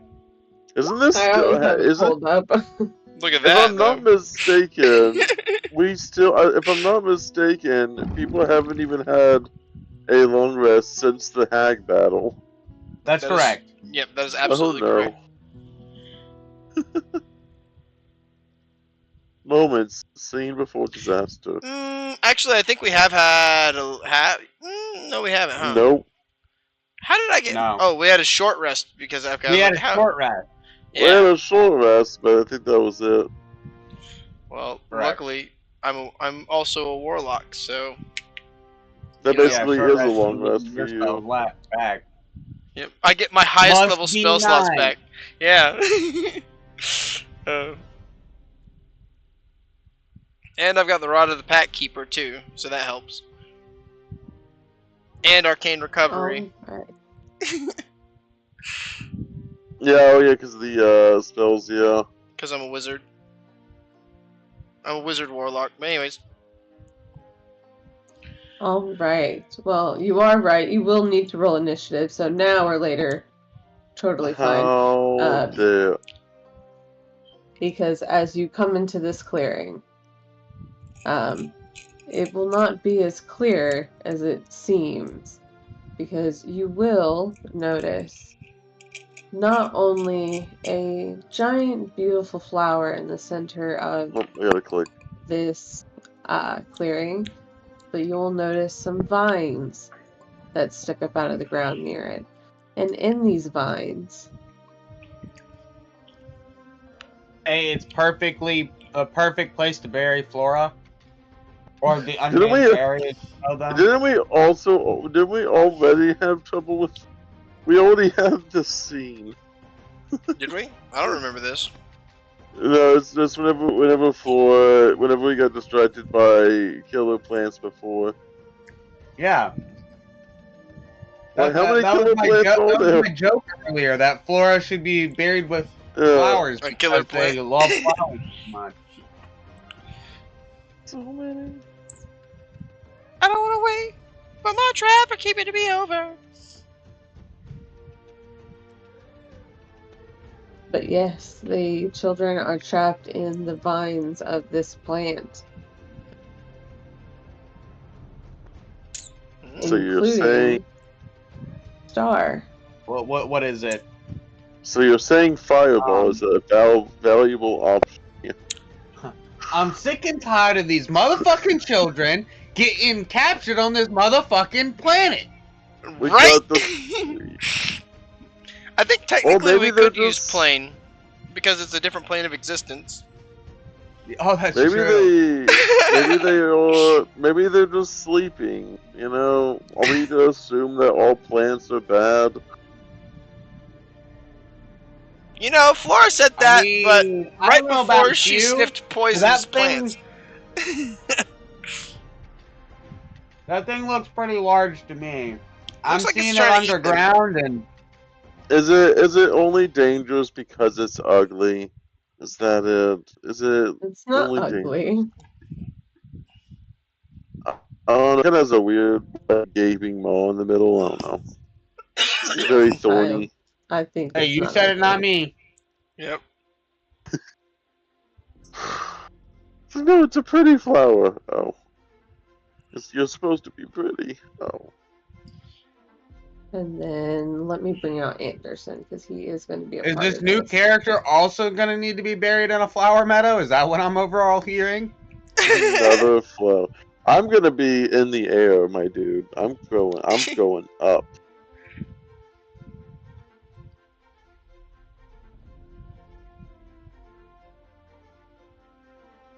I'm flying. I'm just waiting for the plant to reach up and just touch it. What do you mean the plant has a 70-foot reach? Reach out and touch me. Ba, ba, ba, ba, ba, ba. Well, I can guarantee you the plant at least has a 30-foot reach, considering the vine literally extends from it already 25 feet, so... Oh yeah, let me actually. Yeah, okay, you know they went to there. Good.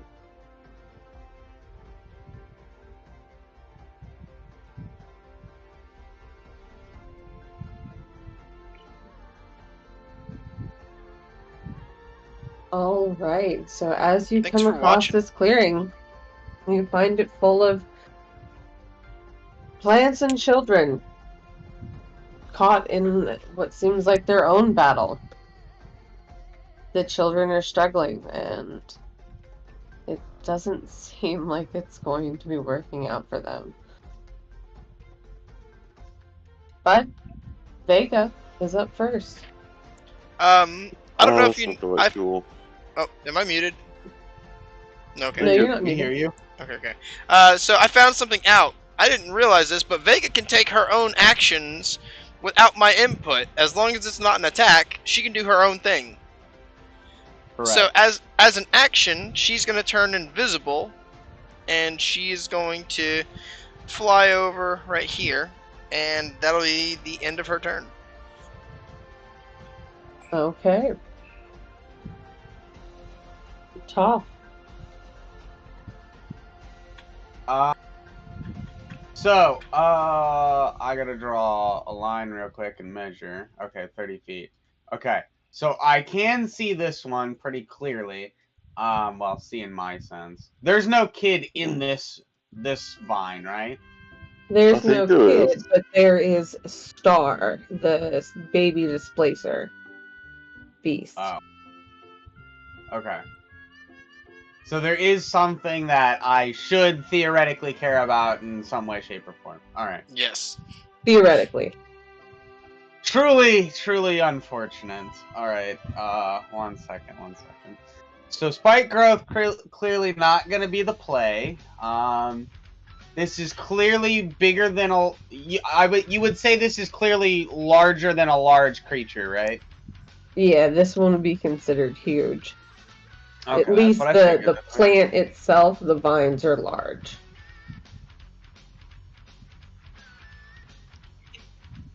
Okay. Now the question is, do I think that it has resistance to poison? What kind of check would that be? Like nature? It would be nature at disadvantage since you aren't familiar with Fae. Oh boy. Plants. We'll just assume that's probably a fail, but I guess I'll roll it. Wow, I rolled hot. All right. You rolled really good on that. Yeah, not bad. Considering I only have a 1. Say that you would be able to discern that with the coloration, based upon how, well, I guess not coloration. Yeah, it wouldn't be coloration. Would anyone have described this plant to Toph? I mean, someone was just talking about how it's not ugly, so I clearly they were talking about descriptors. Jasper we would also have just described rolled up on this. There's a big purple flower. Yeah, whenever we roll up on it, Jasper would have been like, Toph, there's a big purple flower with teeth in the middle of this clearing. Would be a good way to kind of describe it. Fair. Then I would say, based upon what you've been told and what you do know about nature, typically when it's beautiful with teeth, it's usually dangerous. Not necessarily venomous or poisonous, but usually dangerous in some type of way. It kind of looks like a sea urchin, except there's, well, I'm sure you can feel the vines. Oh yeah, it looks quite massive. All right. Then in that case, I will hop off the cart, going 10 feet, like there. Again, basically, telling the owlbear to basically find cover once everyone's off the cart.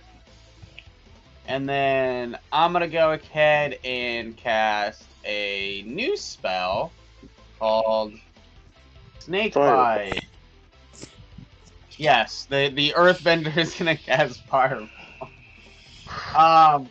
So basically, as an action, I conjure forth basically sand and dirt, basically into almost this cloud that coalesces into this slithering snake. That basically just is around me. And then when I conjure this, and any per sequent turns as a bonus action, I can cause it to do one of the following effects. And what I'm going to do is I'm going to do the attack, which is the tetanus tooth. The snake turns into a long, jagged tooth, jabbing at a creature within 20 feet, making a melee spell attack against the target, which will be this vine here as I advance forward. Okay. So I moved 10 feet already. And I'm going to try and move closer towards the center of the thing. Basically stomping, sending out vibrations like the whole way. Purposely kind of like trying to offset like the owlbear's massive, movement. And then let's do melee spell attack, which is, how do you do that on there? Well, you know what? My bonus attacks have the exact same plus to hit, so I'm just gonna roll that. 22. Very nice. That hits. All right. So it'll take 1d6 piercing, and I need a con save. Okay. And 1d6 poison. So I'm just gonna roll 2d6 on that. All right. So 2 piercing, 6 poison, and then what was the con save? Con, this will be +3. So Okay. 18. So they are not poisoned. Okay. But they take 8 damage if they are not resistant to poison. 2 piercing, 6 poison. All right. You will see as all of the damage you inflicted to it was in fact taken. So it seems like poison is effective. I'll be like, guys, poison seems to work perfectly fine. Maybe we can poison it enough to weaken it so it'll let go of the children. You see Jasper pulling out the moonshine out of his book bag. Yeah, poison! I wouldn't see that. Oh yeah, you wouldn't. You'd feel it. You're not. Yeah, you'd hear it. You hear the... Go, sorry. Movement, action, and bonus action. Okay. All right. Magmar, your turn. Yeah. So, we're gonna run 30 feet, because that's all the movement I have. And cast Horror of the Dead. Wisdom 13. On the one that Top hit already? Oh, I'm attacking the main plan. Main plan. Okay. Right, this is just the +0, so that'll be a 15. He said. Okay. And that's the end of my turn. All right. Also, odd note about Toll the Dead. Do they actually have to hear you for Toll the Dead? I don't think so. Yeah, no, it just says one creature that you can see within range. Fair enough. Yeah. Yeah, It's just I point at a creature I see and then the sound of goes through the air and the target must succeed. Yeah. I like Very it. strange. You would think that needs to have like a creature who can like the other ones where it's like, right, you know, it has to be able to hear it. But no, Toll the Dead's just like. Imagine like just a deaf person, like all these bells are tolling, and they're like, "Oh, why do I feel so much worse?" Right. All right, and then we've got Mr. Anderson. Let's see how far away he is. He's not far away at all. We will move him. I want to keep him within reasonable distance.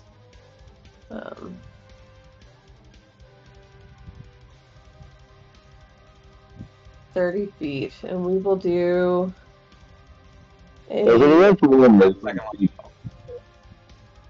I'm sorry? Does he have more movement speed with the horse? Yeah, he has 50. Okay.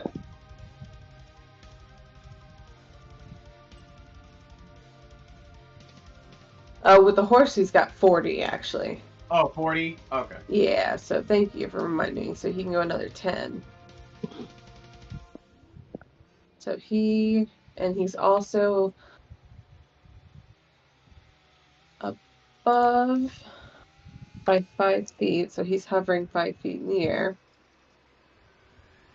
And he doesn't have a whole lot of spells to use, and I don't want to just use them all up. Let's do...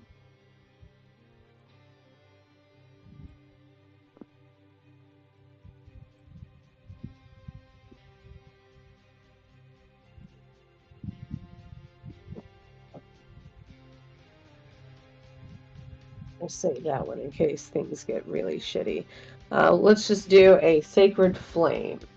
That's going to be a Dex 15.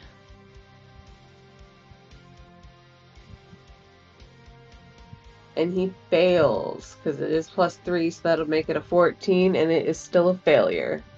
Wow. I'm surprised it has such a high dex. That's insane. Right? You think for being planted in the ground, it's not going to move very much.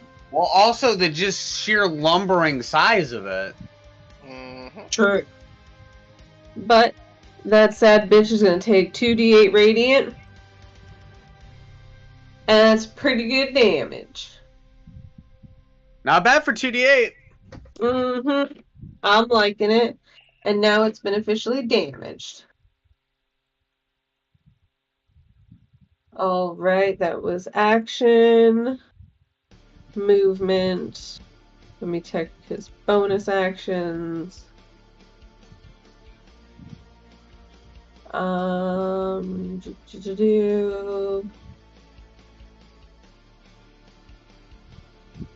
hold off on Shield of Faith. He's doing pretty good. So that'll be him. And Otto, is your turn. Going to, and so the vines themselves all do seem to be connected to the main thing, right? Like if we, assuming you kill the main thing, the tentacles are probably going to most likely retain their, or not, probably going to let go. So we really just need to get rid of the main head, I would assume. If it's some sort, does it seem intelligent in any way? Like, does it seem like it's noticing us or reacting, or was it just kind of like surviving or survival?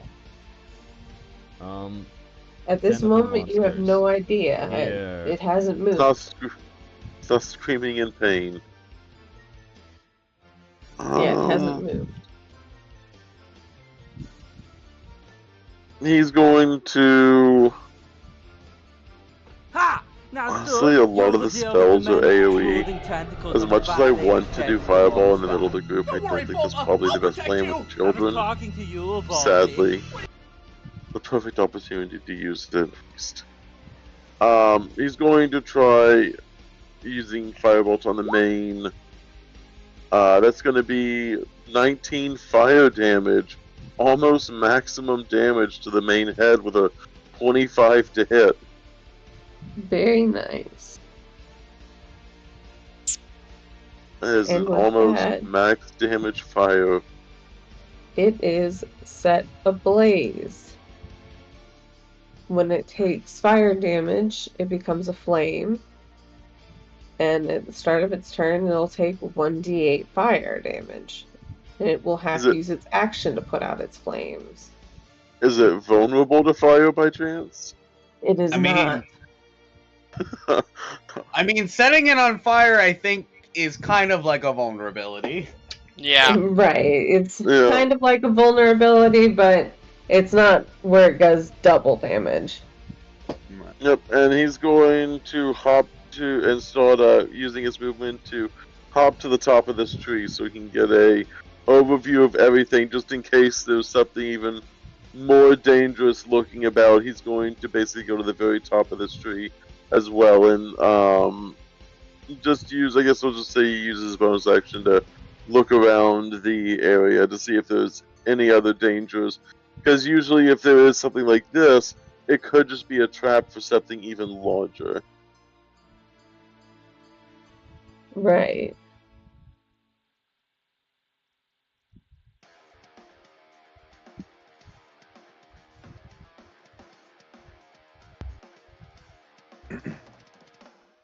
All right.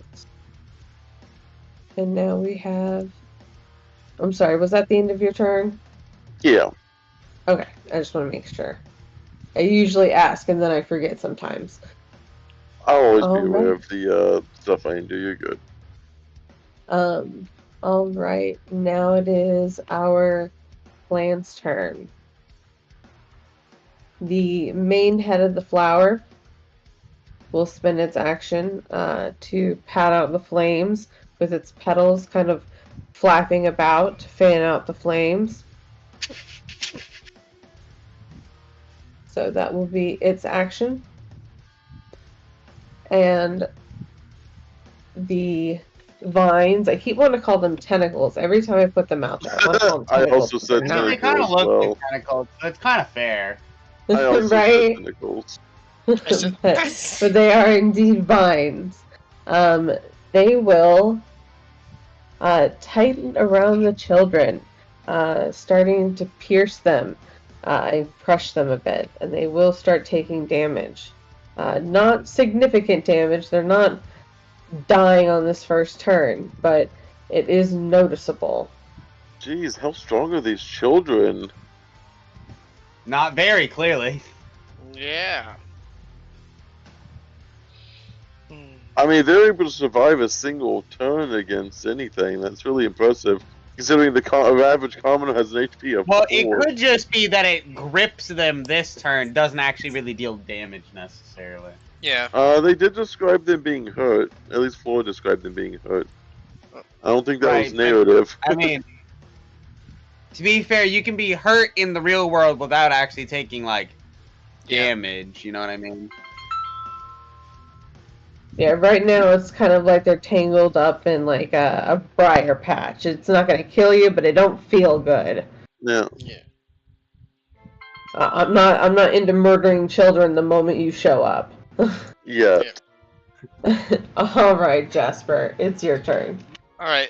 So before I move, I'm shooting my Eldritch Blast.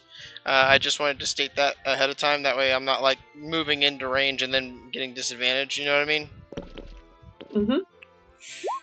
16 to hit. I'm going for the main body with these attacks. Okay. 16 to hit and then a 20 to hit on the main body. Okay. Alright, cool deal. 13 damage on the first hit, 11 damage on the second hit. And then as a bonus action, I'm going to have Vega use her reaction to do a sting attack on the one that is squeezing Star.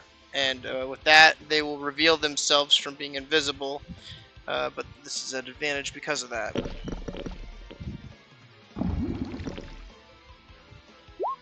Alright, I need... Oh, natural 20. Nice. I need a Constitution save. Whoop, whoop. Vega is on point, my girl. Critical damage in one. Oh, that's rough, but it's still rough. good. Yeah. Wait, this says total critical 1 out of 1. I don't. Okay. So Did that crit right? it's a DC 14 Constitution saving throw. All right. That'll be a +3. Ooh, that'll save, but it'll still take half. So instead of 9 poison damage, it'll be 4 or 5. I don't know which way you go with that. All right, that'll be 4. But with all of that damage, that will put it down. Oh, Freeing Star. Okay, cool. Jasper will just be like. That's actually As the funny. vine On your drop- advantage roll, you rolled both a 20 and a 1. Yep. As the vine drops, so will Star with it. But the vine will uncurl, and Star will be able to remove themselves from the birds and the thorns.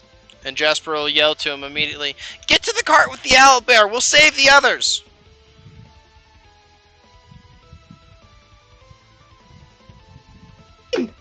And that's the end of my turn. We're gonna pretend that he totally understands that. Okay. That's actually a good point. He understands common, doesn't he? You just start pointing. You just start pointing towards the cart. Yeah, I just start point. Well, I point towards the cart and I say that, but he probably doesn't understand anything except for the point. Well, also to be fair, Displacer Beast can understand common. I don't know about a baby Displacer Beast, but you know. But that is the end of Jasper's turn. We'll just assume he understands common since he is a displacer beast, and he will head towards the carriage. All right, Vega. Oh, all right. Vega is once again going to turn invisible as their action and move forward. You know, the funny thing is, it's almost like Vega does take their turn directly after you. Yeah. Right. All right, Ta. Right. I will again proceed to advance, stomping, and I will get, I think, here, like basically like, because Vega's floating, right? They're always floating. Yep, they're flying. Yep. All right, perfect. So as I'm like stomping the last stomp, I'll stomp extremely hard, causing an earth tremor. You cause a tremor in the ground within range. Each creature other than you in the area must make a dexterity saving throw. On a fail, the creature takes 1d6 bludgeoning and is knocked prone. And the ground in that area becomes loose earth and becomes difficult terrain.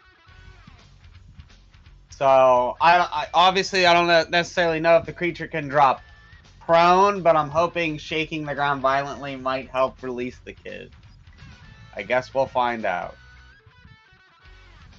I'm trying to post the spell, but it's not wanting to do that. Come on. There we go.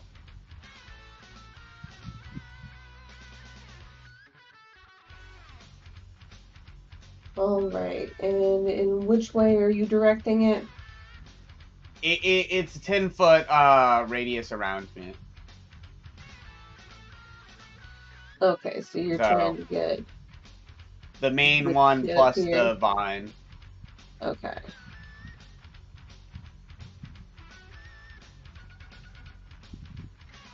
And because both Vega and the child are off the ground, I'm assuming they would be fine. Yeah. All right. So this one will be for the plant. Ooh, that'll be a nat 1. And for the vine, also a fail. So they will both take a whopping 3 points of damage. And technically, if they can fall prone, they would fall prone. I don't necessarily, obviously, think a plant can fall prone. But if that maybe loosens the grasp, that was my overall goal. And then bonus action, I will send out the snake bite, like the earth that's traveling around me, to hit the vine holding the child. So I will roll to hit. 21. Hits. For 2d6. Oh boy, high rolls all today. 3 piercing, 1 poison, and then I need a con save from the bramble there. Alright, this will be a +3. And that will be a 7. Okay. Where is the uneven terrain? And then this will have the poison condition till the end of my next turn. And I will go ahead and put that circle down for you guys. Thank you. They are poisoned. No. Bad. And Measure, she did circle, fall finger. out of the vine's grasp.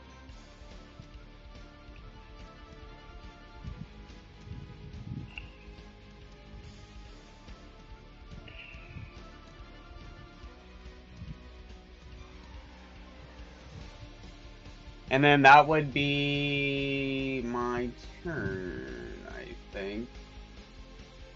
Actually, wait, I can get next to the child to help protect them, so I'll do that.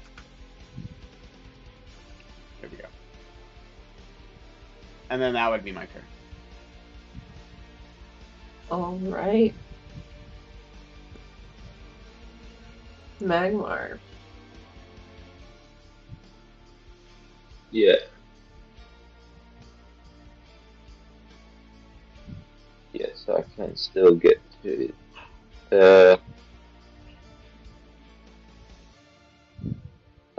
can I attack the main body from there? Absolutely.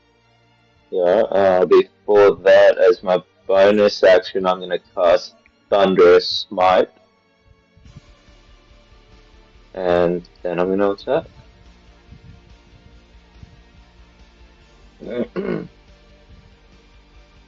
Does a 24 hit? It does. Yeah, can it make a strength save, please? Absolutely. This will be a +4. For a 7. Anybody else see Magmar hit this thing so hard that he pulls it out of the ground like a carrot? Because that's kind of what I'm imagining. If it can happen, it gets pushed 10 feet away from me and knocked prone. Okay, well then it will have advantage on that roll, so I will roll it again. And that'll be a 16. Okay, yeah, then it saves. So don't take the 4. Okay. Hang on. Oh, sorry, no. Does take it. It's the effect, so it's 13 damage that it happened. Okay. The save is the shove and the prone. Yeah.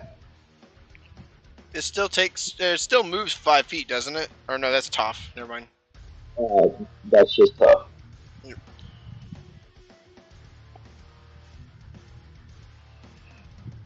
And that ends that spell. And now I'm going to go for my next attack. For a 22 to hit. Absolutely. And Also, for that, they have to be no more than one size larger, so I couldn't push this dude anyway. Yeah.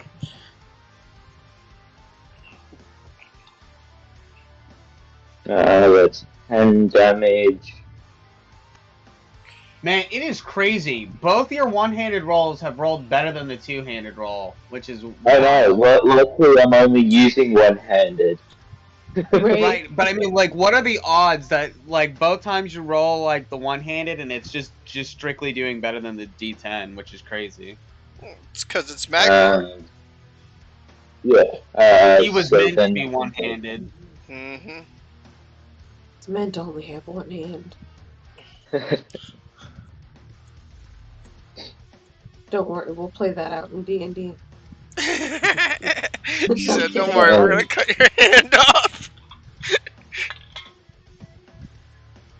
That's the end of my turn. All right. And then... Things said moments before disaster. Your one hand is working so well. Not for long. Not for long.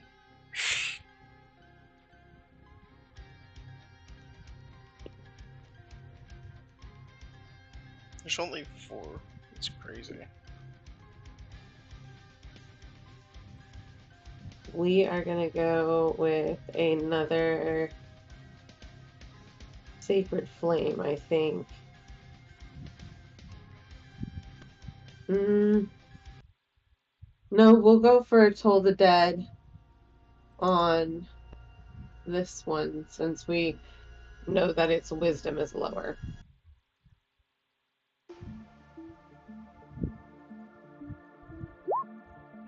Oh, fuck you, dude.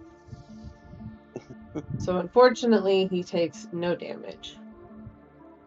And that will be Anderson's turn.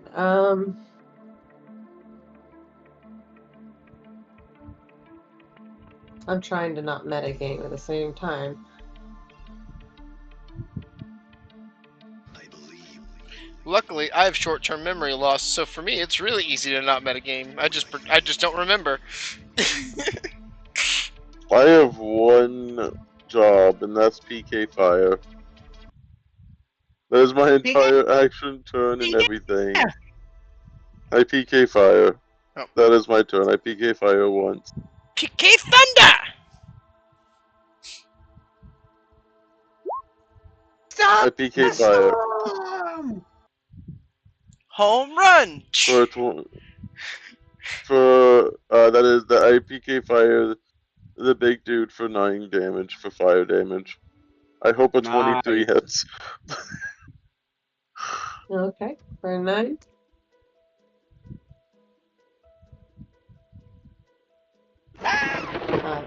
Just make sure you wait until I call on you first, okay? Oh, you said. I assumed you said. I thought that was the end of Anderson's turn. Wow. No, I yeah, was still Discord is debating really if messed we were up. doing anything with his bonus action. Oh, he has. Oh, okay. I didn't realize you. You said, "Oh, I didn't want to metagame," so I'm like, "Oh, okay." Then I thought. Yeah, I and didn't then want you to moved the turn metagame, so I order. was still debating what I wanted to do with his bonus action. It's okay. You moved the turn order. If I see the turn order move, that's usually my signal. Oh no, I Sorry about just that. clicked it.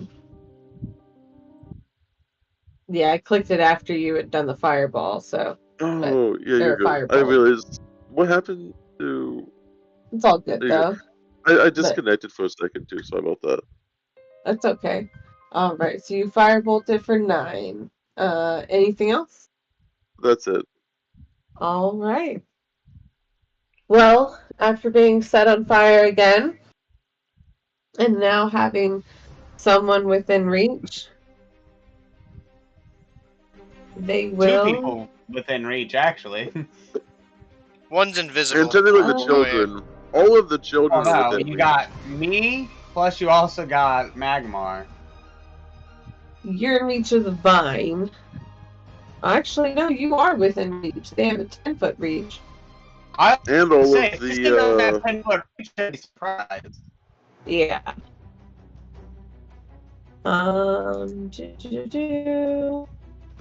Give me just a second.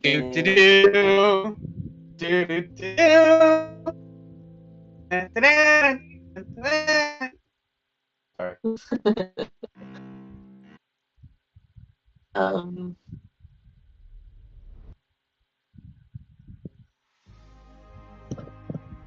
They're going to go after their smaller target, thinking that it's going to be easier.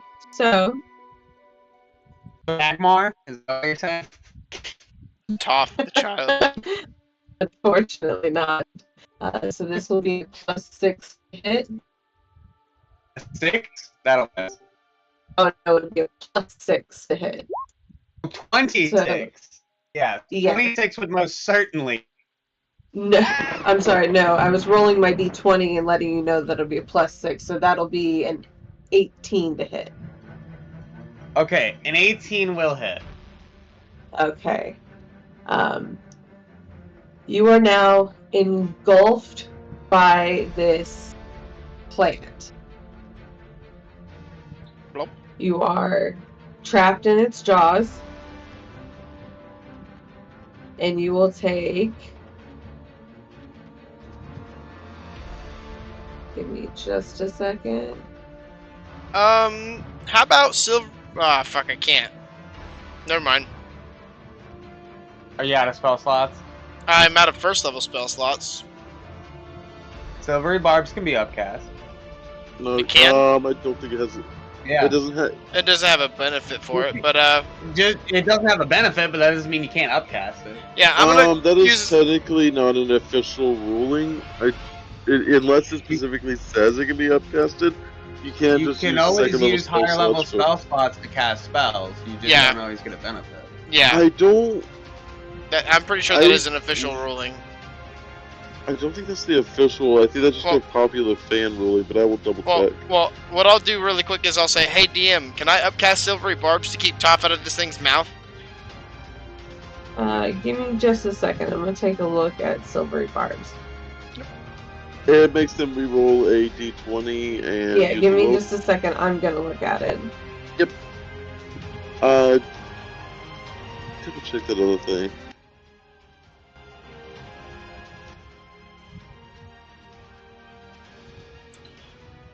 Yeah, because Scoot's the official rulings, the DM makes the call. It doesn't have.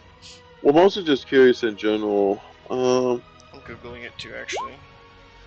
Yeah, I know they get stronger. I don't know if that's an official rule or is that just something that makes so much sense that everyone decides that's what it is. You upcast it at a higher level. Yeah, it is not an official rule. The only thing that would be close is using sorcery points, but it's not a. It's just it makes sense, but it is not an official rule from what I can see. It is not an official rule. It just makes sense. Hold on. It's right here. Hold on. Hold on. Hold on, guys. It's not DM's like we talking. play a game that is strictly rules as written. Yeah. So as for official rules, I'm not gonna go by official rules every time. Yeah. I just wanted to double check the wording just to make sure it doesn't say blah blah blah or so. Something that would be like the creature has to hear it or creature has to see it, yada yada yada. Right. Makes sense. So I will allow the Silvery Barbs to be upcasted. Cool deal. And because honestly, it's, if anything, it's like, sure, burn your higher level spell slots to cast a first level spell. Why would I care about that? You're just hurting yourself. All right. So we will re-roll that d20. Damn, a higher roll. So You know what? unfortunately, it still hits. At least I you can use choose shield? someone to get advantage. Don't forget the Silvery Barbs also says that you also give someone else advantage on their next attack or something. It's something like that. True. Yep. That still works even if they succeed. Let me think. Yep. I guess, since now I know it's an 18, not a 26, I'll use shield to make it miss. If that's okay. It's a reaction. I'll give myself advantage then. Yeah, you can choose yourself. The chosen creature has advantage on the next attack, ability check, or saving throw.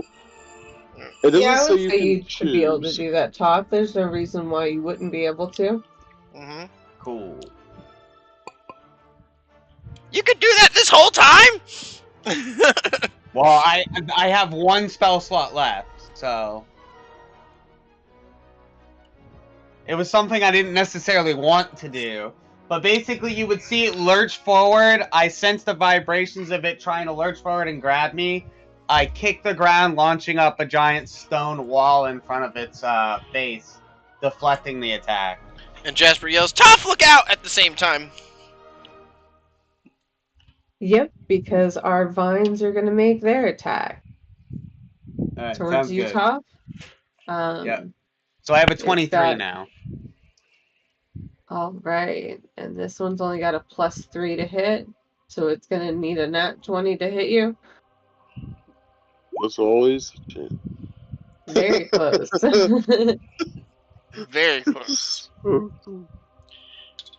But the other two children are getting squeezed tighter and tighter, and they are crying out in pain.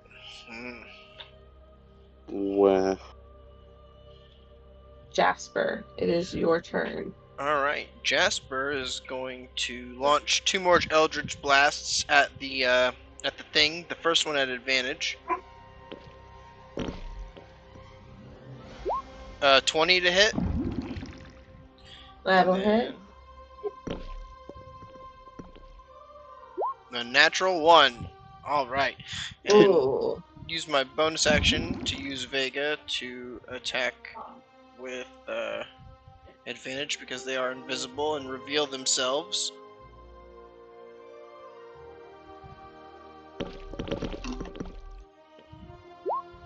A 15 to hit. A 15 will hit. Alright, I need a DC 14 Constitution saving throw, please. Come on. Alright. Please fail. That is a +3. When did they get invisible again? That is a fail. On their turn. That is a fail, so you'll take a total of 20 damage. 4 piercing damage and 16 poison damage. Alright, this thing is officially bloodied. Good deal. And that is the end of Jasper's turn. I've used my reaction. Well, I don't have my I got my reaction back. Actually, I should not move close to Toph, but I am going to move up behind Magmar, just to stay closer to the fight. And that's the end of Jasper's turn. Alright. Vega. Vega is going to use their action to turn invisible, and they're going to move to the opposite side of the plant in order to give Toph and Magmar flanking, hopefully. And that will be the end of her turn. Alright. And yeah, that's how I keep doing it, Otto, is because on her turn she turns invisible and moves. And then on Jasper's turn she attacks using his bonus action and her reaction. Oh, okay. Yep. That's really cool. I really like that combination. Yep. That's really cool. Because the only other way it would happen is on my turn I could actually command her, or I can use my action to let her attack as well. But instead I'm just casting spells. But yeah, sorry. Yeah, I like that. Yeah, once I found out that rules interaction, I was like, oh, I was actually accidentally tying my own hands a lot.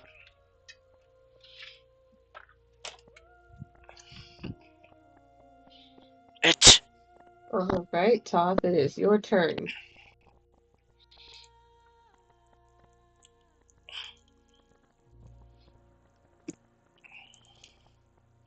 Are you muted? Winston. He's sneezing. Look at him sneezing. Alright. So that girl is safe. The other ones are still in danger. I'm gonna go ahead. How far away is the tentacle? Oh, that is not what I wanted to do. It's like, holy shit. 30 feet. Okay, I'm gonna move 5 feet closer. Now I'm within 30. Alright, and then I will go ahead and action. I'm gonna launch my ranged. Basically, as the stone wall comes down, I'm gonna start launching shards towards this person held up right here. Yeah. So first attack. Let's go. Oof! Does an 11 hit? It does not. All right. Second attack. 15? It does. All right. They'll take 8 damage. And then the vines, this is actually interesting. Are the vines themselves considered part of the creature, or are they separate creatures? A little of both. They act independently, like a prehensile tail, Right. but they are part of the plant. So my question would be, my Crusher feat says when I hit something with bludgeoning damage, which my attack is, I can, once per turn, push that creature 5 feet, as long as it is no larger than one size larger than me. Would this be considered small enough to be pushed? That's genius. These are considered large. Large These is are only one considered size larger huge. than me, which fits the description. Then, No larger yeah. than one size larger than you. Then yeah, you're good. Perfect. So because it's pushed, would it drop the person? It would not. Darn. Thorn. Alright, well then I won't bother pushing it. Okay.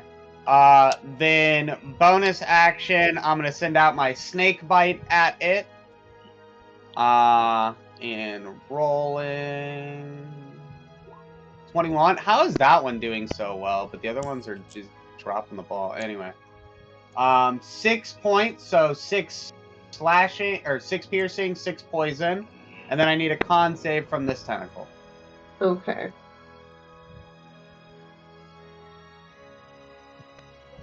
Tentacle.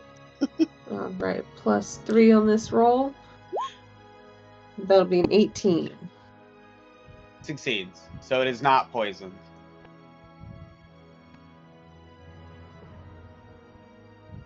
And that is my movement. Well, I guess I can move back to keep protecting the child as I tell him to hurry the fuck up and run. Fair enough. And then that would be my turn. Alright. Magmar. Yes. Does this plant have sentinel? The feet? Yeah. What? How would I you would know that?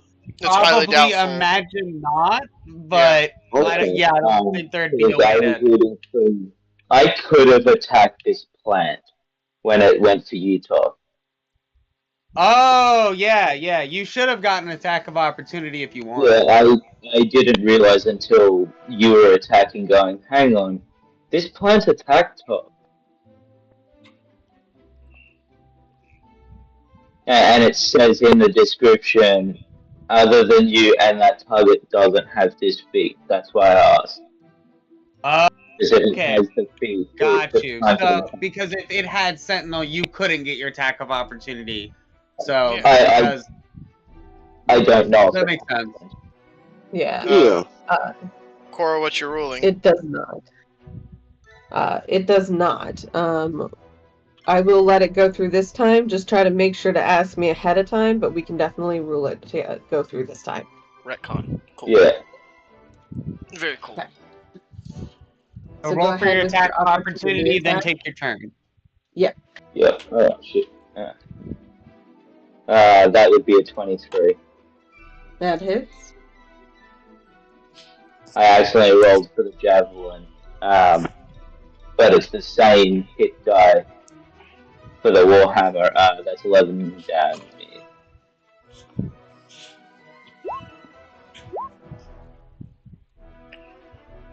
Okay.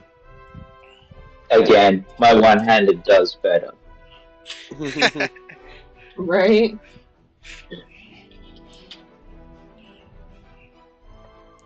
And yeah. Alright, let's now, as my bonus action, cast Thunderous Smite.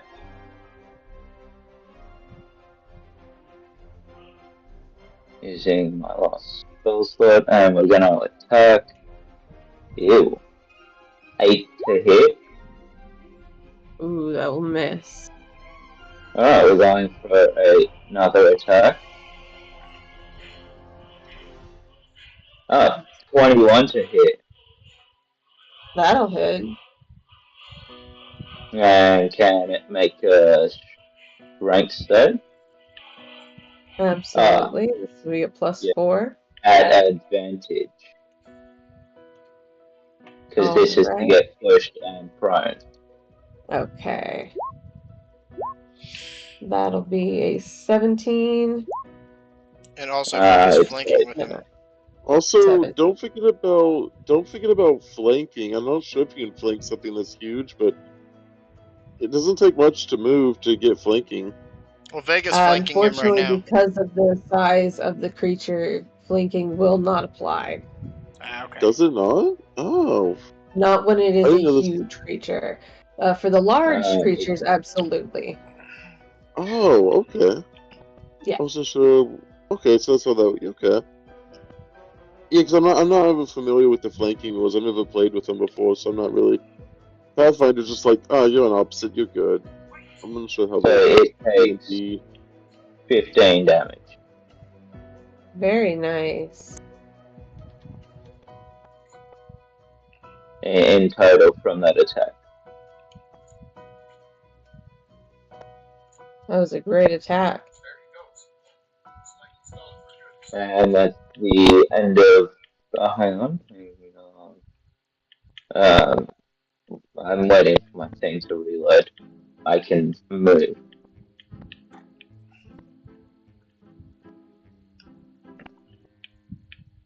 Once it wants to load. Come on. Come on.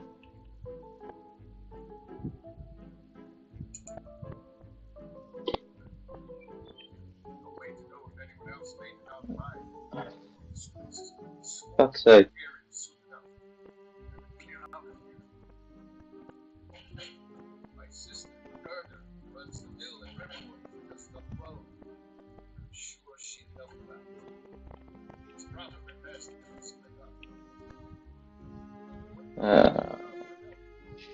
Shit.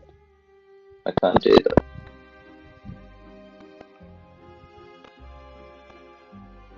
Hang on. I need to ruler real quick. 15 feet. You're out of range. You're fine for the second. I'm just gonna move 5 feet over. Okay. And that's the end of my turn. All right. And with Mr. Anderson. Let me pull him back up real quick. He has very few spell slots, and I'm not 100% certain as to when you're going to take a short rest, but I assume it's going to be soon. So, what we're going to do is we're going to use his channel divinity, if he hasn't already. Damn it, he has. Yeah, he used it on the one guy we just got done fighting in the tree. Yeah. Damn.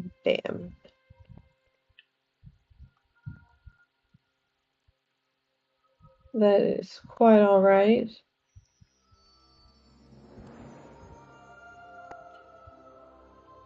Ooh, fuck it. Let's do this.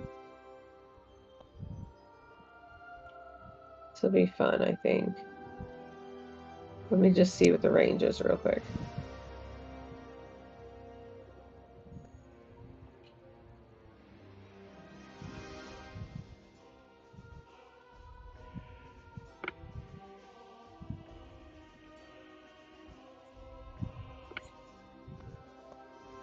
All right. He is going to go right over here to the one that's holding this child.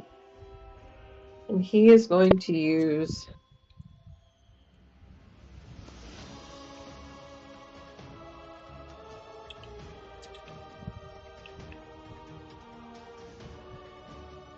Vampiric Touch.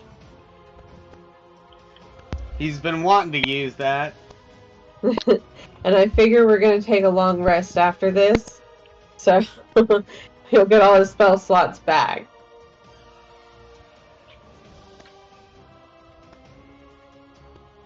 And this way, once he touches his shadow wreath hand to the vine, he'll start to suck the life force from it, hopefully.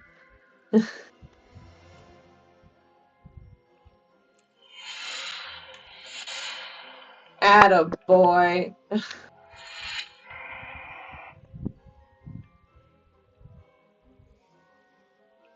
Not bad. So then he also gets 5 health back. Nice.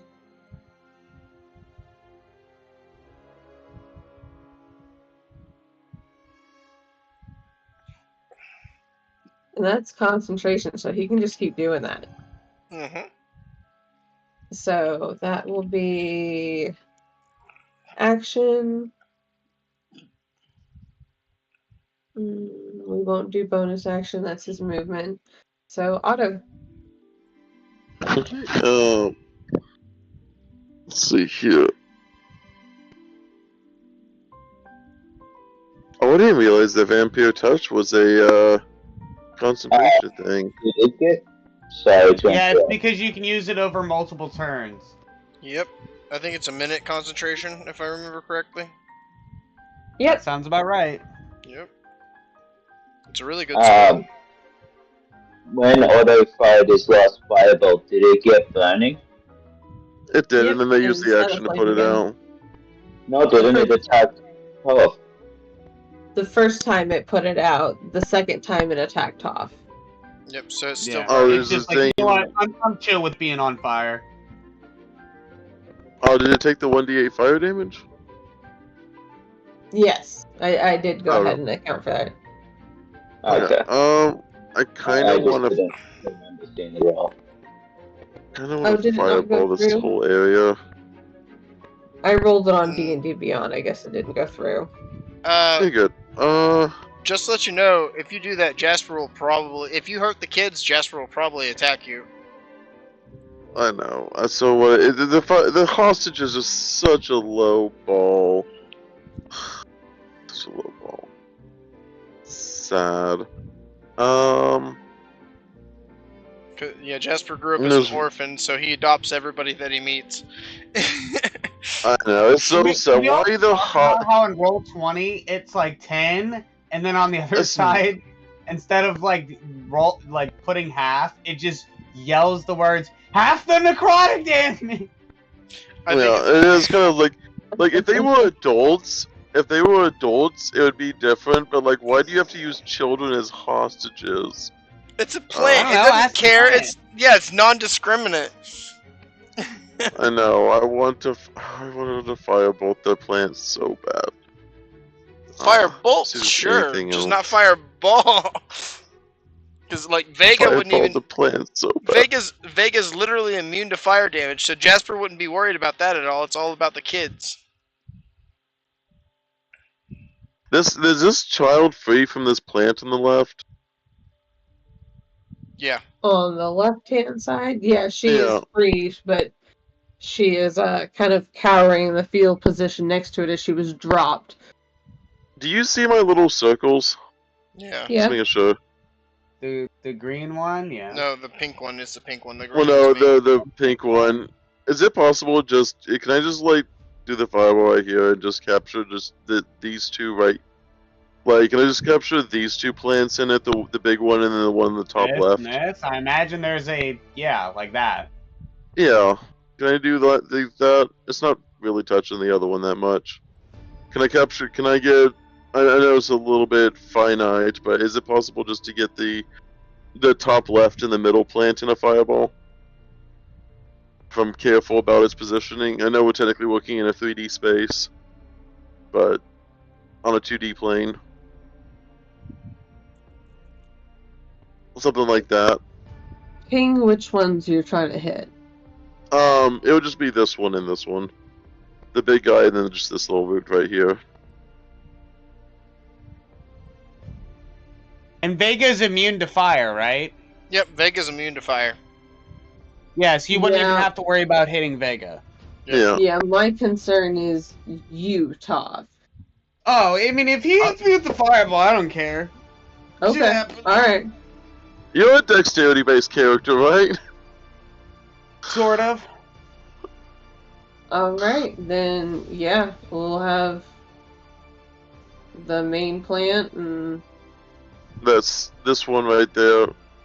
Yeah, the one on the side. Do you top, want to roll Vega like will a have to. d20? High I'm in it, low I'm not, or something like that, or just want me to roll? It's a little bit weird. Here's a perfect time to tell you the bracket system, Jasper. What? Oh, yeah? So, I'm gonna say that you have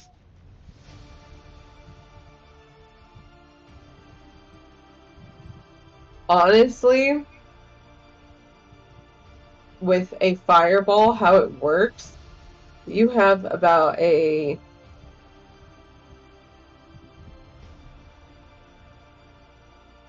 let me think of an easy division way to put it. A 30% chance of not getting hit by the fireball. So, Do you need I'm gonna have you roll a D100. You got it. And you pick your bracket of what you want of your 30.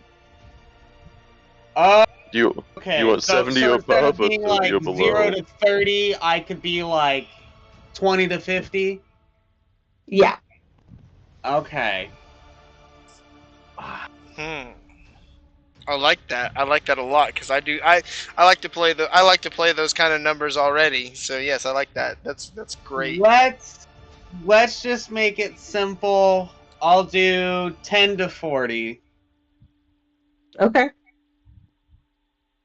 And D100. Here we go. Nope. Heaven. Alright. Unfortunately. Super high roll. You're gonna get clipped by it. You're not gonna take the full damage. So regardless, Alright. you're only taking half because you're not Got in you. the full circle. Yeah. Well, good, because I failed that pretty spectacularly. Alright. It's only 12 fire. 12. Alright. Yeah. So 6 from my temporary, 6 from my actual. I don't really know how a plant is going to dodge this, but it feels like it should be more of a con save than a can go deck under save the at this ground. point. I don't think it's a so move we've yet. got our Vines deck save is 13. So it fails. Let's It'll take fail. the full 24, which will put this one down. And this one will make its deck save, which will 8. fail, and put it critical. Good. Critical fire. And on fire. Yeah, it's on fire. Mm-hmm. PK extra fire.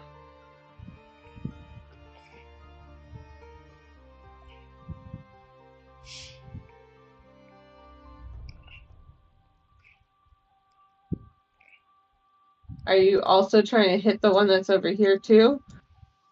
That I would assume that I would hit children if I did that. Yeah, you would. No, so I'm not. Okay. I just wanted to make sure before I was like, alright, kiddo. That's why I was moving, that's why I had it move specifically these two. Technically, Totally you've already fair. hit That's a why I wanted to make child. sure. It's tough. Toph is a medium-sized creature apparently, so they are not child. They are a child, but they are like a JoJo child. Like they are taller than dwarves. Listen, I am. Also, dwarves are medium-sized creatures. Yeah, but no one plays them as like 5 feet or 6 feet. Have you ever seen a 6-foot dwarf? No one plays them like that. Just looking out of character. Well, just because you're not 6 foot doesn't mean you're not a medium-sized creature. I'm How gonna tall play is with Toph? that giant dwarf and He's fucking 3.5 feet. rage. 3.5 feet. Yeah. Jasper has to count his hair and Alright. his horns to be able to be the same size as Toph. Sorry. But for the game perspective, I'm 4 foot 3 inch. Fair. Alright. Otto, is that the That's last bit of your everything. turn? You got anything else? Okay. I maybe just for kicks I can just for kicks and because I'm going to cast Healing Word on a child. I'm gonna pick a favorite child to get healing. I'm gonna choose this this goblin. Is healing word a It is a range leveled on that? It's spell, action. so you Oh, it's a bonus. Well, Yeah, it's a bonus action. But you already cast a leveled spell, so you can only. yeah, you're right. use- They. Yeah, no, thank you. They cleared that up in the new rule. Sorry about that. Yes, continue. Yep, not a problem. All right. So I'm gonna go ahead and say this is probably the last round that our plan is gonna be able to survive. At least the head of this plant. And it will try to come for you, Magmar. As you stopped it from being able to take Toph, I it didn't wants stop. you. Well, You attacked you it for hit going it after with Toph. it. Jasper stopped it and you hit it. Yeah. So I figured out a way. And also, to technically, this. Toph stopped it with the shield. Though Jasper did Yeah. help, and I appreciate that. No problem. We're a team. Yeah, hashtag Team Toph. Yeah. Team Tophatar.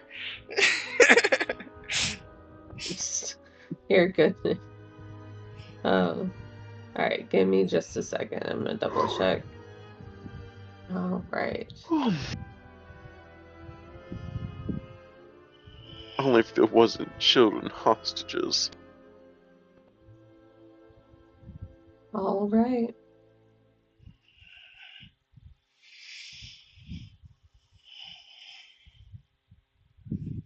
Why did it show it like that? 1d20 plus 6 if it makes above a 20. Interesting.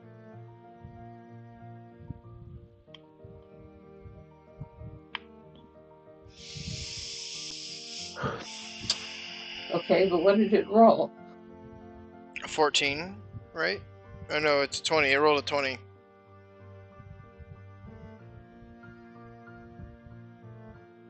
Oh, did it roll a crit? No, a dirty 20. Oh, dirty 20. So it rolled 14 plus Plus the a 6. We talk about how the stupid things like one success. Right? I was Technically, like, well, What? technically it also didn't actually succeed because 14 plus. Oh yeah, no, okay, yeah, no, we're good. 14 plus 6 is Wait, 20. yeah, no, wait, That's 14 plus 6 is 20, and it says above 20, but 20 is not above 20. What? Yeah, I know It's that. equal to 20. Yeah. Yeah, but that's not the equal sign. But that should That's be not the greater greater- than and you're Yeah. equal to. Anyway. Yeah, Yeah. that's not the greater than or equal to sign. But Magmar, that 20 is coming for you. Yeah, you want to roll the damage? Alright. So as it engulfs you, you will take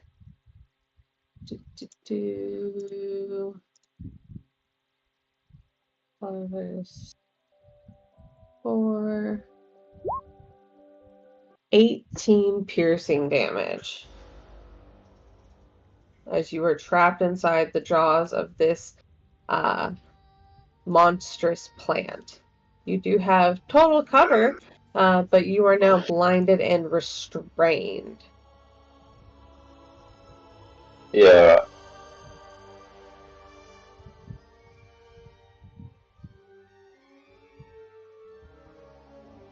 All right. And again, the vines do squeeze tighter on the children, this time drawing blood. Not a lot, but a little. The thorns are stabbing into them, causing them a great deal of pain. Jasper. Alright, Jasper's gonna keep doing what he has been doing. He's gonna go for that good old Eldritch Blast on the main thing, trying to get rid of it. Hopefully freeing Magmar. Ooh.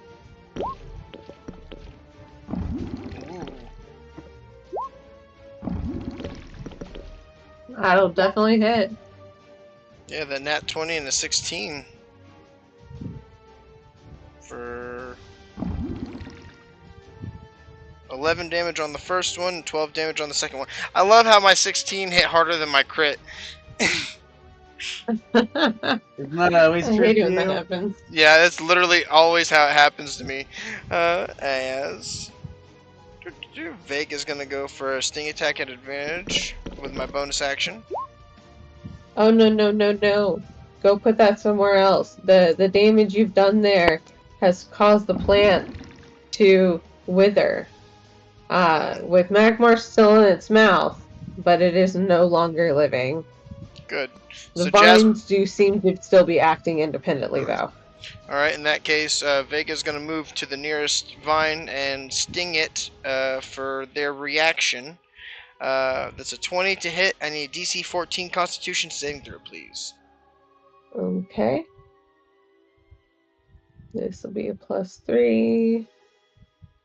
So let me adjust this. Just 1, +3, and 18.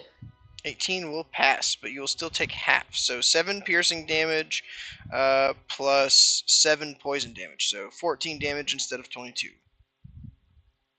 Oh, right. And that'll be the end of Jasper's turn. This one is critical. And it's now Vega's turn. Vega is going to turn invisible for their action, and that will be the end of their turn. All right. Toph, it is your turn.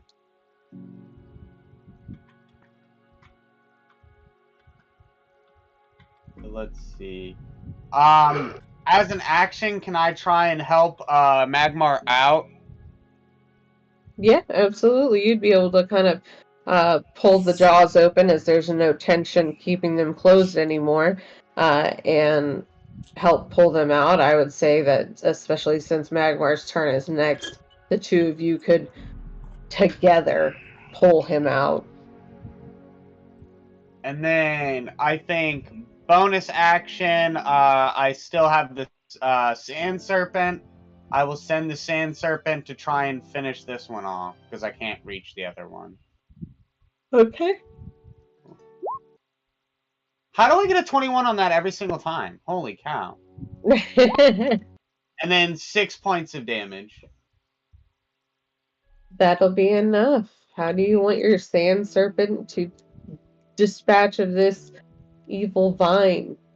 So what I'm thinking is basically, I'm gonna basically feel like the vibrations kind of go dead on the main plant, but feel like Magmar kind of like jostling around in there.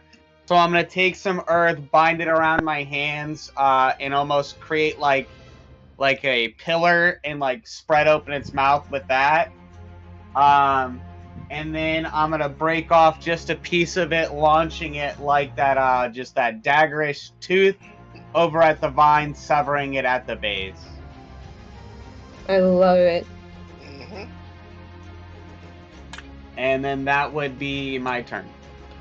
Extending my hand out to Magmar. Perfect.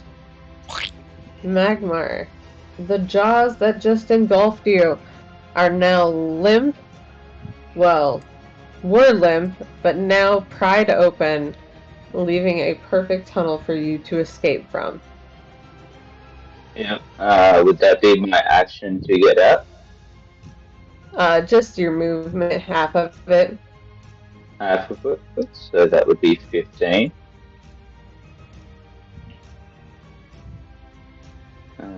Do I have enough to reach the plant?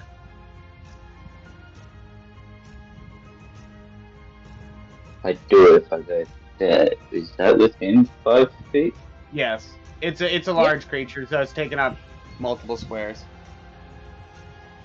Yeah. Okay. Cool. Let's attack it. Hell yeah.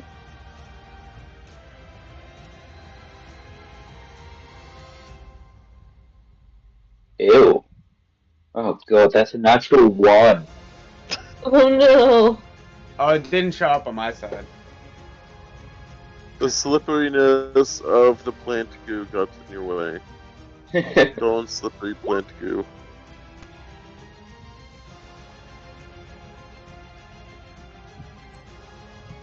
Alright, we're going for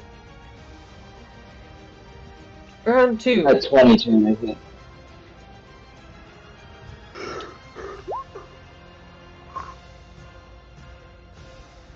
Oh yeah, definitely hits. Now we roll damage. Let's see if it's the same damage, so 7. All right.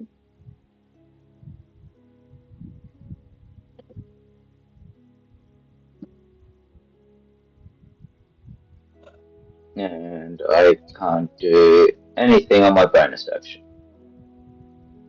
Okay. That's the end of my turn. All right. Let me just double check a thing for our boy here.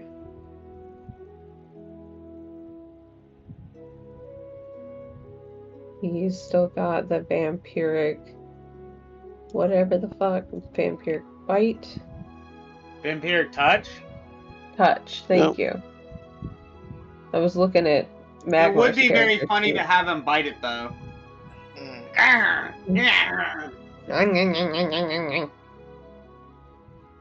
Vampiric touch, there it is. He will do that. Actually, he will first move right here so that they're flanking, since this is just a large creature now. These days, I think I want to play a wolf, like just an actual wolf. Flavor it as like a monk. Nothing special. Boy, Anderson. Just a wolf. There we go. Hey, yeah, there you go.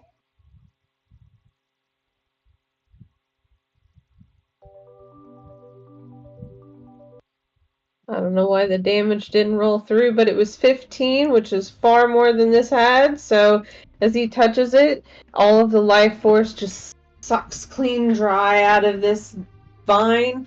It withers away until it's just like a husk of its former self and just shrivels, dropping the child safely to the ground. And the children are free. Some of them. I feel like we had more children last time we met. Magma touches. Can I have a look at these last two that fell out and see how much health they have taken away? They've lost probably about 5 or 6 health points due to that, but well, they're not viewed as like ominous like before. Okay, perfect. Magma will touch this one's head, give it 5 health. Rush over to this one, give it 5 health, and that's the rest of my lay on hand. I love how he's referring to children as its. That's okay, me too.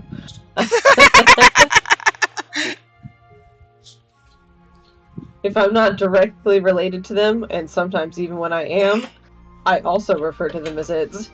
See, our default is tiny demons. Bondlings, croc goblins. Exactly. Jasper is actually also going to immediately be like, what happened, you guys? Why did you leave, well, we know why they left, I guess, but, is it safe to assume that we actually have all the children accounted for, or are we actually going to be looking for all of the children that are missing? We freed like 10 of them. That's This what I'm is only, asking. like, 3. That's exactly what I'm asking. Well, let me ask you this, just because I've forgotten. Did you leave the 11 children that you rescued from Loom Lurch at Loom Lurch? No, Or did you bring them we sent them to, what's his name? To Little Oak. To Little Oak? Mm-hmm. Little Oak was their escape plan, okay. Then Jasper will be asking, do you know where the others are?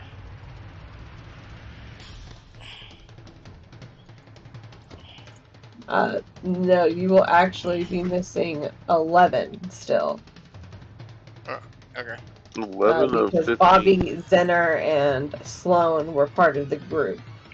This is 3, not counting the 11. But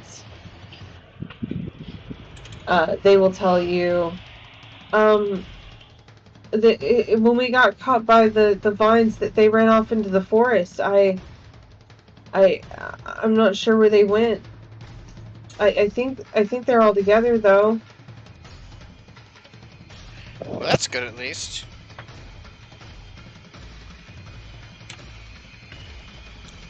And then with What's the thing over by the owlbear? that's the displacer beast. Yep. Okay. Yeah. And then Toph, you will get the feeling, not only the feeling, but the vibration that you are not alone. There you are surrounded by several beings. And now we're going to take a quick break while you guys level up and I grab a drink.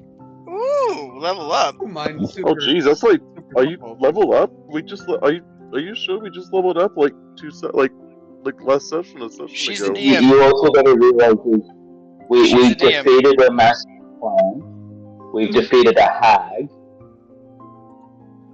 Well, no, To be fair, we hag leveled up before the hag fight, and then we defeated a hag, we defeated an Oni, and then we saved the children. I think it's a milestone leveling in this campaign. It is so I think that's milestone why. leveling. It is. Yeah, that's what I was about to say. Okay, so that would explain why. Because I'm like, we just leveled up like 2 sessions ago. Yeah, it's milestone leveling. You guys have another level up coming very, very soon. So be prepared for that as well. And then you'll have a long amount of sessions in which you won't level up, and then you'll get another like 2 levels up immediately after that. So Okay, yeah, I'm like, it's is one this of those speed? things. Okay, it's like so weird. I'm like, wait, what? Yeah. What? They spent like a long time in Thither, where they didn't get a level up for like I don't know, like 6 sessions, and then they got like 2 back to back. So yeah, I'll give you guys a minute to look over your level up. I'm just gonna grab a drink real quick, and then we'll get back at it. Level 6 isn't too big of a deal for some people, so it's the next one that is. Yeah, well, I'm multi-classing, so. Oh yeah. Which one are you? What's your level up gonna be then? Well, because Jasper died and because he came back, he's actually something else is happening with him. He's actually taking another class. A warlock, wizard. I'm taking. He's already I'm a taking. warlock, he's already a wizard. Yeah. So Fighter. yeah. No. I'll leave it a surprise. You like those, right? Yeah. It's not gonna. I take a second warlock level 1 dip for another patron. No. It would be funny. It's actually, yeah. If you roll me a d20, I'll tell you what it is if you get higher than a 15. Let's see. One. 5. Nah. Okay, Yeah. we'll see what it plays out. Yep. You guys still don't know much about my character yet, so it's also fitting. Yeah. I know they're a bard. That's about it.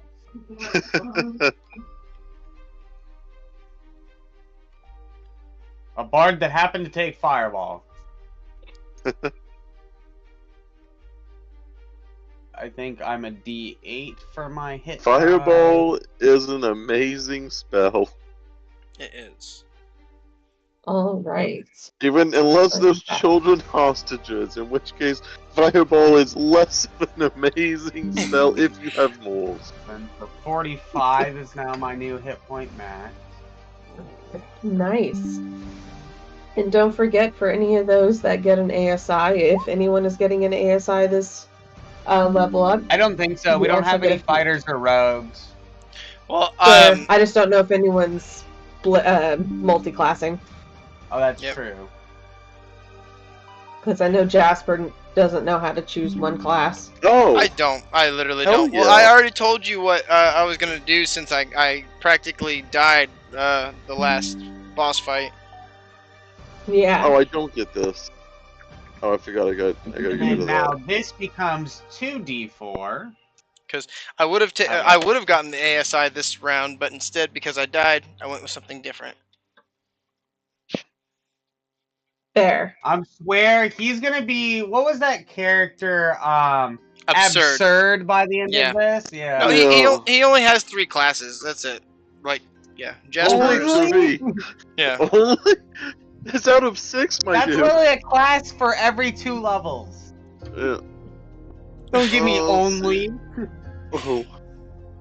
Oh. I have to take Counterspell, I feel, at this point. I feel like Counterspell. I feel like the DM is going to, like, especially with fighting hags, I feel like someone has to take Counterspell, and I feel like I'm going to have to be the one to take it. Oh, definitely. Well, you're the only one who can take it. Yeah. I could take Haste. That's going to be fun. Haste is always good. Mm-hmm. Funny. I like haste. Yeah, I love making people drop concentration What do you mean on the haste. level 1? What do you mean the goblin minion cast haste on the boss? What do you mean? It's easy. Then you just beat up on the goblin, make him lose concentration, and then the boss loses 2 turns. Mm-hmm. I like haste for getting hasted. Yeah. I was playing in one of Grimm's games yesterday, and I got hasted as the Rune Knight fighter, and oh, I was having fun. I'm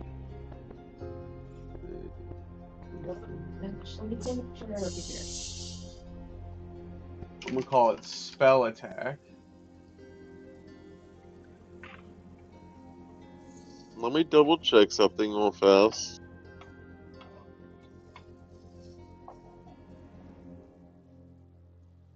Oh, okay, no, that's good. Yes. I think I'm gonna go.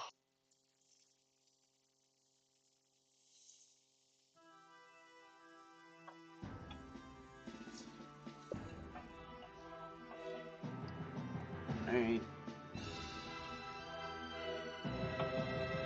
Now I repeated it. Affinity 2? Only problem is I gotta watch. I really gotta be careful with the concentration spells, only because I want my main damage to be Shadow Blade, but Shadow Blade is a concentration effect, which sucks a lot. Fair. Because I really want to make Shadow Blade like my character trait and like what I'm, because especially now that I have extra attack, I want to be doing that mainly. Is there any way at all to make Shadow Blade like either non-concentration or not have to, or be able to concentrate on something else as well? Because Shadow Blade being concentration ruins so much of the build because there's so many concentration spells. Honestly, I wish Shadowblade could be twinned. I think that was something that it should be able to do. Like just using Shadow Blade and then like keeping the Shadow Blade and then having something else. Because it is kind of my main. Item for that. I would give up a magic item for that, yeah. Just because I really want to make Shadow Blade work, but I also need other things like to do as Mark? well. No, you're not Hunter's Mark. You're not anymore. Yeah, it's kind of like Hunter's Mark because I want my class to be based around Shadow Blade, but because it's concentration, it limits everything else I can do with the class. Yeah. So my new, one of the things is one of my features increases, which is my Primordial Shield. Basically, as a bonus action, I can give someone, anyone within 30 feet, a D6. Now it's a D10 of temporary hit points. There's no limit to this, other than I can only have one active use of this going at a time. So now I have to keep rolling d10s until I get an actual 10 between combat. Wonderful. Got your own little Twilight sanctuary. Yeah. Yeah, essentially.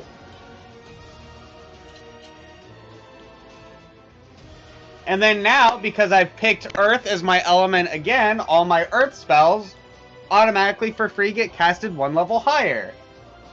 Yay! Nice. And that is my entire level. I just get slightly better. All right. And are you ready to continue?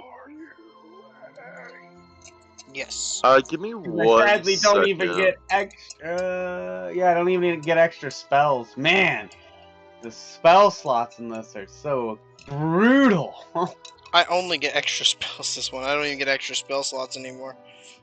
Let me get No, that's what I'm talking about, spell slots, because it's like I stay at 4-2 and 4-3 for 4 levels.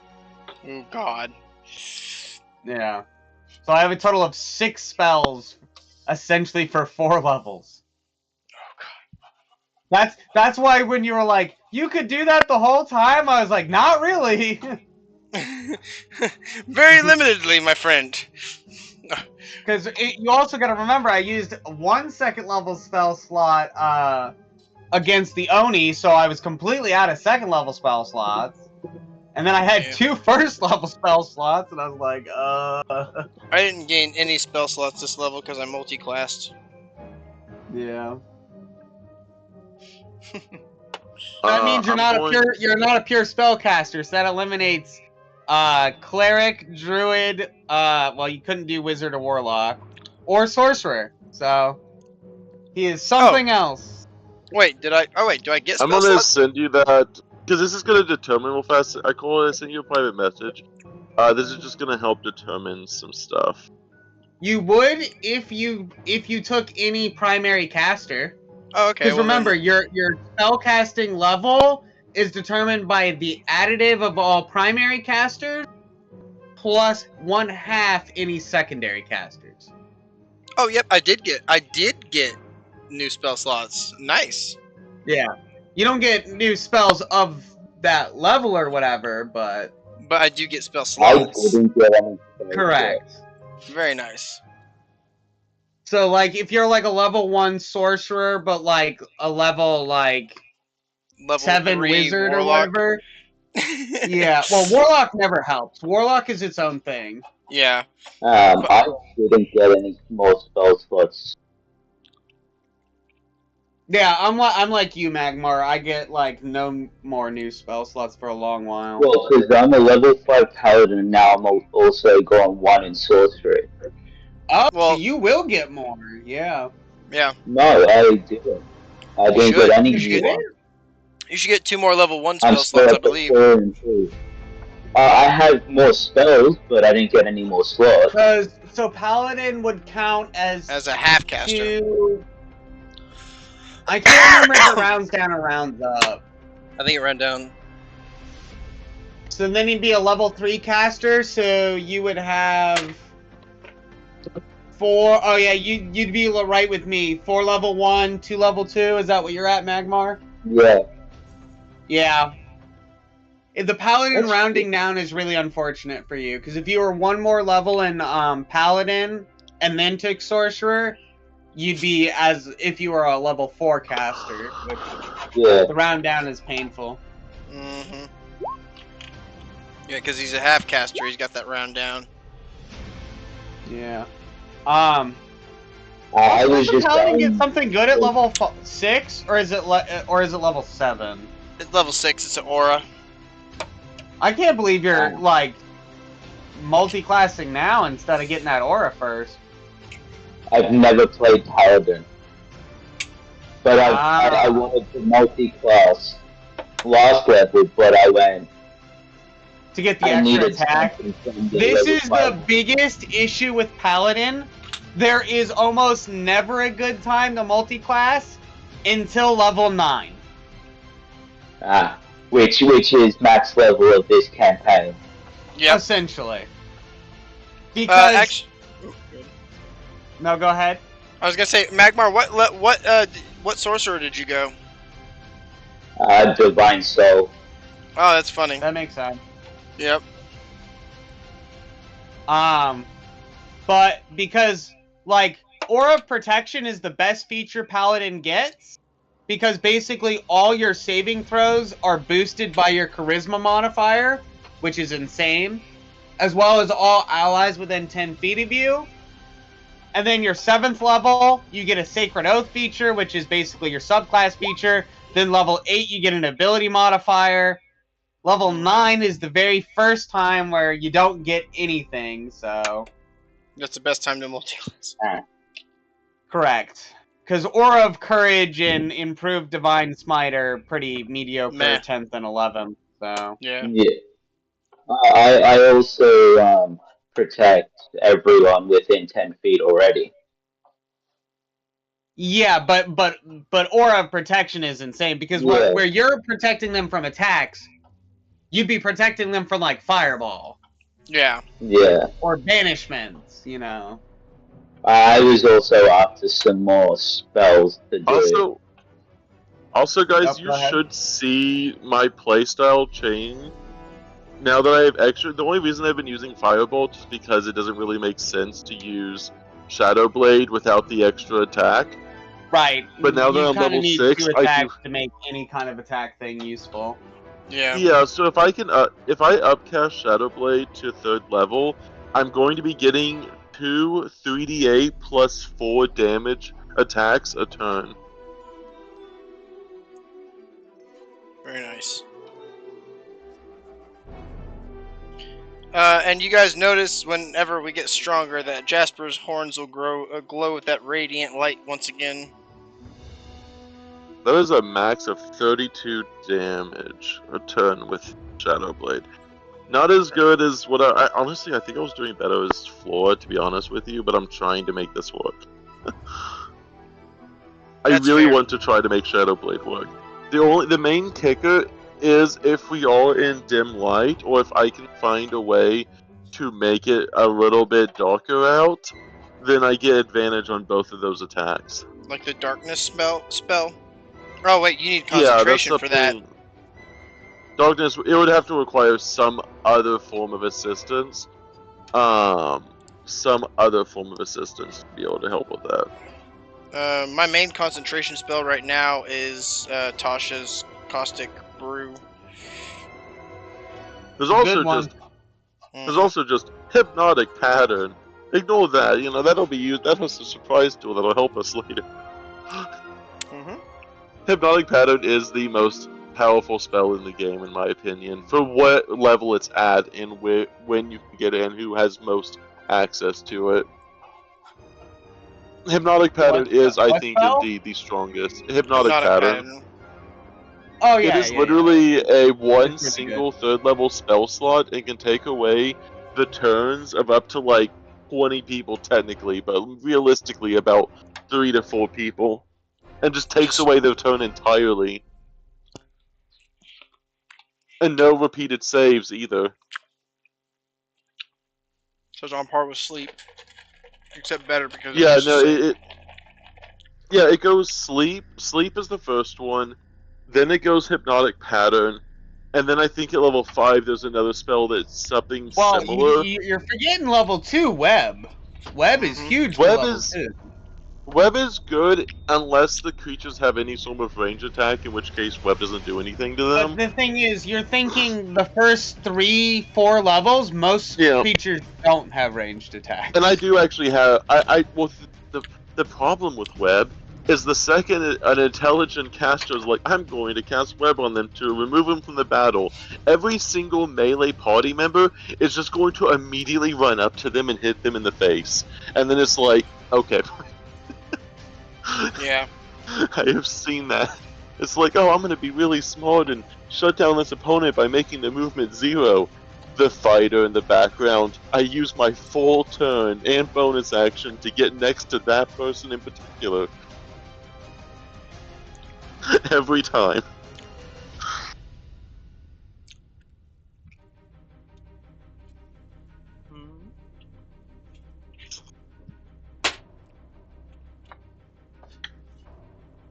All right.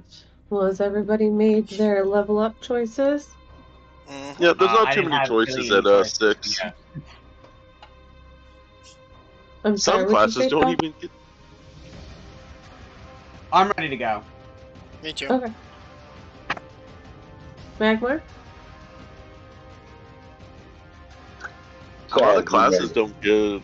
A lot of classes don't get choices at level 6. Yep, very I'm few sorry, do. Magmar. What did you say? He's typing. He says he's ready. Okay. All right. Perfect. All right. Yeah, let's just be courteous to make sure we're not talking over people. That's what I don't know. All right. So last we well, not last, it was only a few minutes ago, but last we heard was that Toph is picking up sensations that you were all being surrounded. It better be the children, otherwise somebody's going to be in a world of hurt. I don't will know go that. ahead. Only Toph knows that. Oh yeah, Yeah. fair point. I will go ahead and basically tell everyone to gather in close, and I will whistle, calling for basically Juniper to come back. So I'll whistle and say Juniper. All right. Juniper will come into you. Actually, give me an animal handling check first. All right, you got it. This is the owlbear whistle train. 15, or if I had advantage, crit. I'd say you'd get it.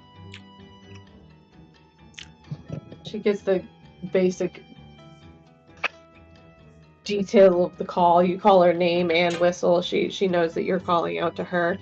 She'll come in. I'll give her head scritches and some food. Very nice.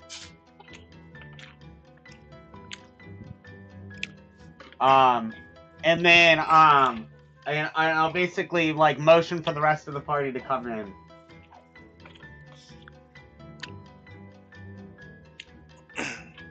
And I'll basically say, I sense a lot of movement. I think people are trying to surround us. And I'll say this relatively quietly. We could probably put the kids in the middle. Yeah, I think definitely get them on the cart. In the middle of all of us, it'll be easier. Jasper's going to be like, do you think it's the kids?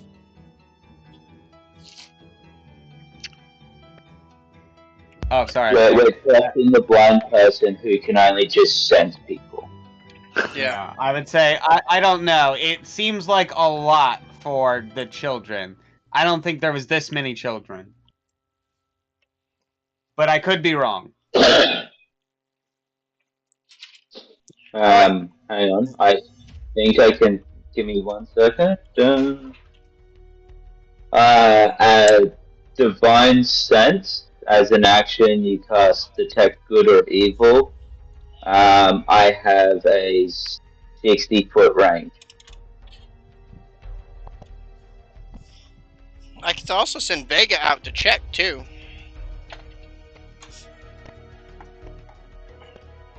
Alright, well let's run Magmar's first, and then we'll go from there. So Magmar, you've got a 60-foot range, covering Good and basically... Evil. It's also...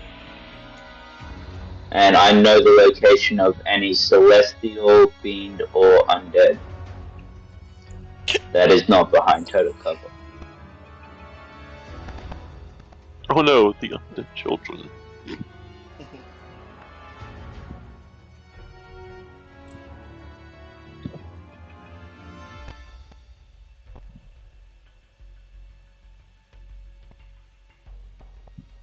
Sorry, I'm just trying to get an idea as how far 60 feet is for you.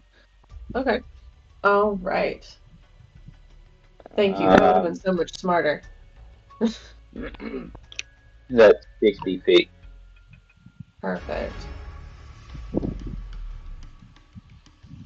Within that circle,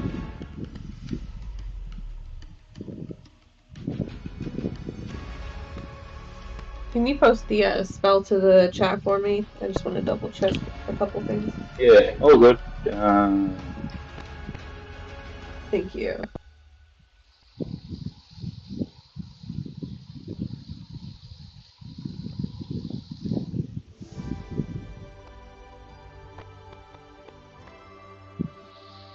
You also detected desecrated places or consecrated ones.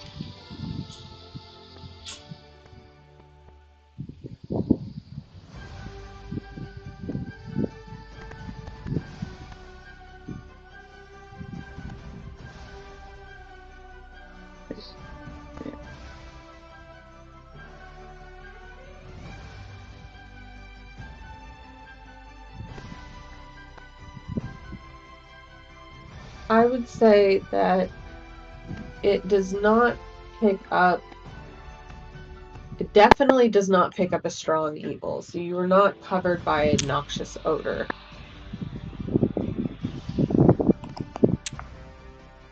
But instead of heavenly music in your ears, you hear soft chimes.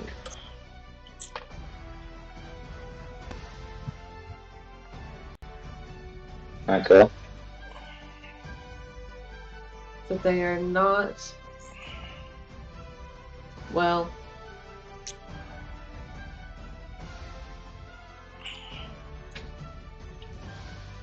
just double checking myself. They are not fae, fiend, or undead. Or celestial fiend or undead, I mean. Yeah, right. Are they strong evil? No, she already said that. Yeah, there is no noxious odor. Yeah. Well, good.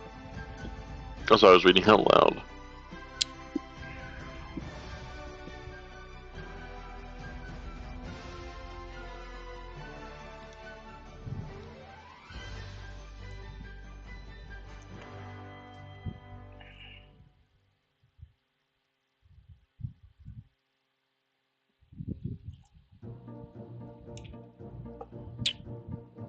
What do you wish to do with this knowledge?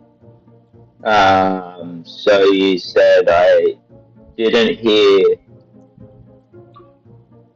heavenly music, but I heard soft chime. Yeah, like the soft sound of chimes. So I could infer from that I didn't pick up evil, but I picked up slight good. Yes. That is I'll a let the pretty good party. assumption. Yeah, I'll let the party know of what I've inferred from my divine sense, and that I picked up slightly good from what's around us.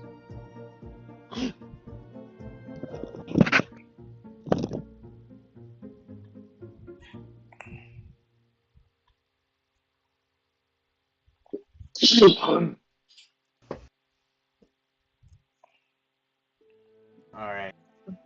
So, like I said, I want to gather the kids, so if we can get the kids into the cart, that would be our first step.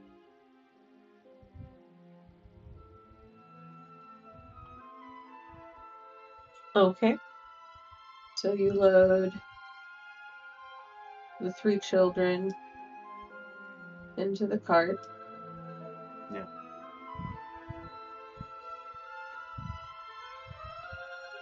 Alright. And then, we probably want to head back towards the giant tree, right? But first, I'd ask them, where's the rest of you?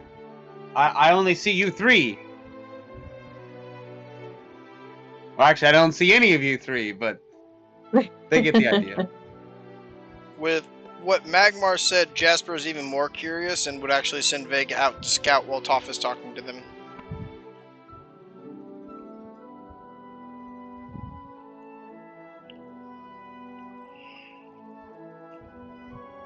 They will say, well, we got caught by the flower and everyone else ran off. Star tried to help us, but then they got caught too.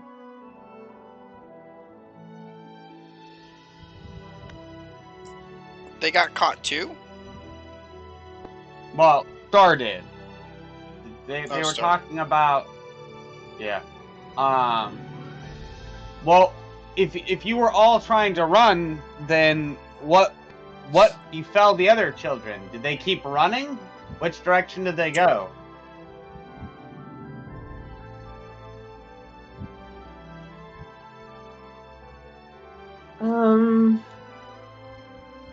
They start looking around.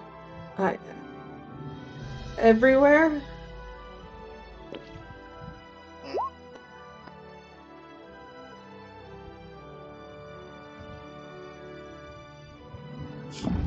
You will see, or Toph, you will feel that the tremors that you got are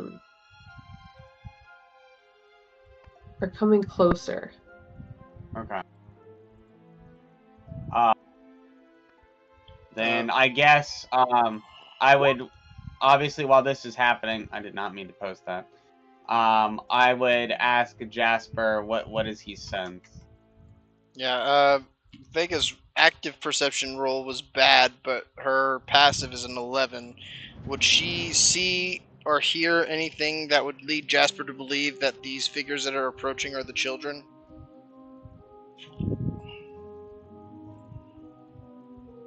She would not see anything, no. I guess at that case, I'd probably just say, basically, reveal yourself.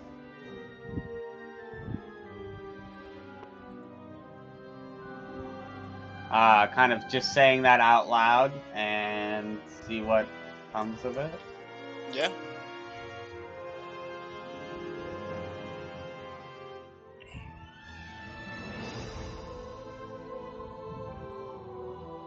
You'll hear a familiar voice. One that Anderson will be quite familiar with, having spoken through the door with them. Mishka. She will call out, Is it safe? I'd be like, yes, of course. We handled it without any issue. Yeah, we showed that dumb plant exactly why it doesn't pick on kids. Okay, alright, everybody, come out, come out. They said it's safe. And then you will see as a flood of 11 children scatter from the different trees and bushes,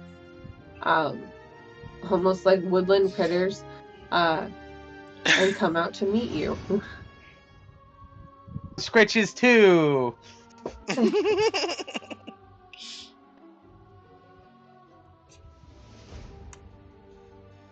I will calm the owlbear as probably getting flanked from all sides is probably quite startling.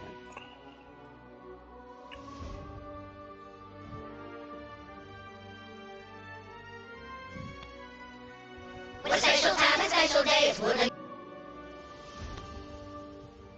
To be like, finally, we found you all. We dealt with the Oni, who was disguised as Will. He will not be able to bother you anymore. I think our best option would be to head back to Little Oak. Yes. As well as the dwarf guardian wishes to protect you all, so he will probably stay with you to watch over you.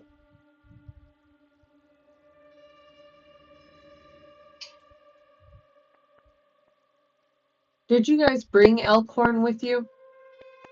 I assumed so.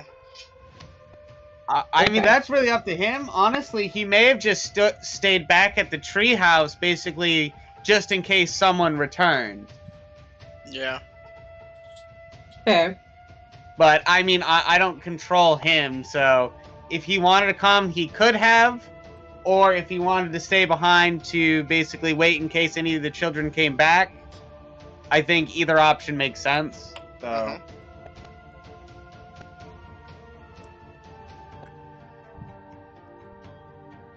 All right. Sounds good.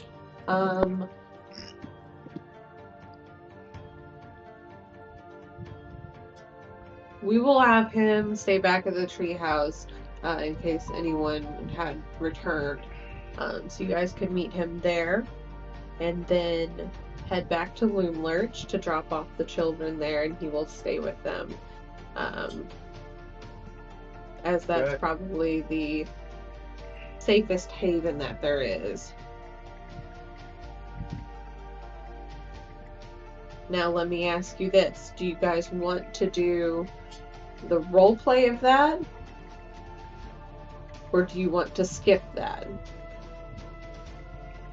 I'm okay either way. It does not bother me one way or the other. Same.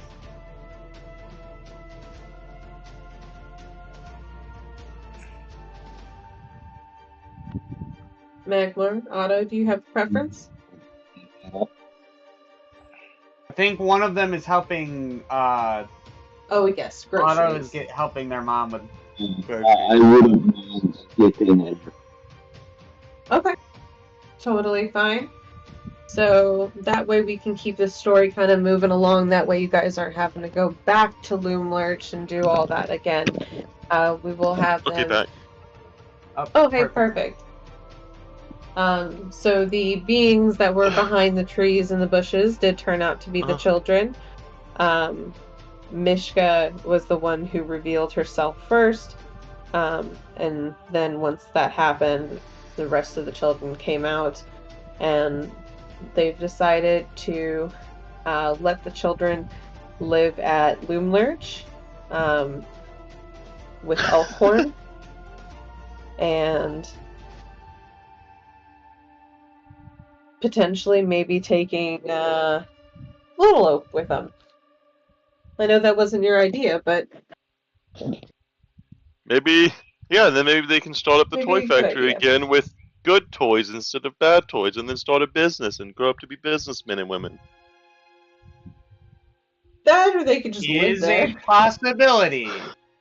I mean, how are they going to make food and money and stuff like that? No one's feeding them anymore. They're going to have to make a living now. They have a garden with hogs and vegetables and fruits. Is Yeah, any of I them an believe in that. adult? Elkhorn is. Elkhorn is the single adult. They will raise an entire colony of children.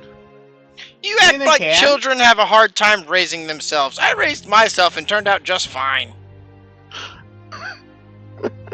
And Puts plus moonshine they're- back in his bag.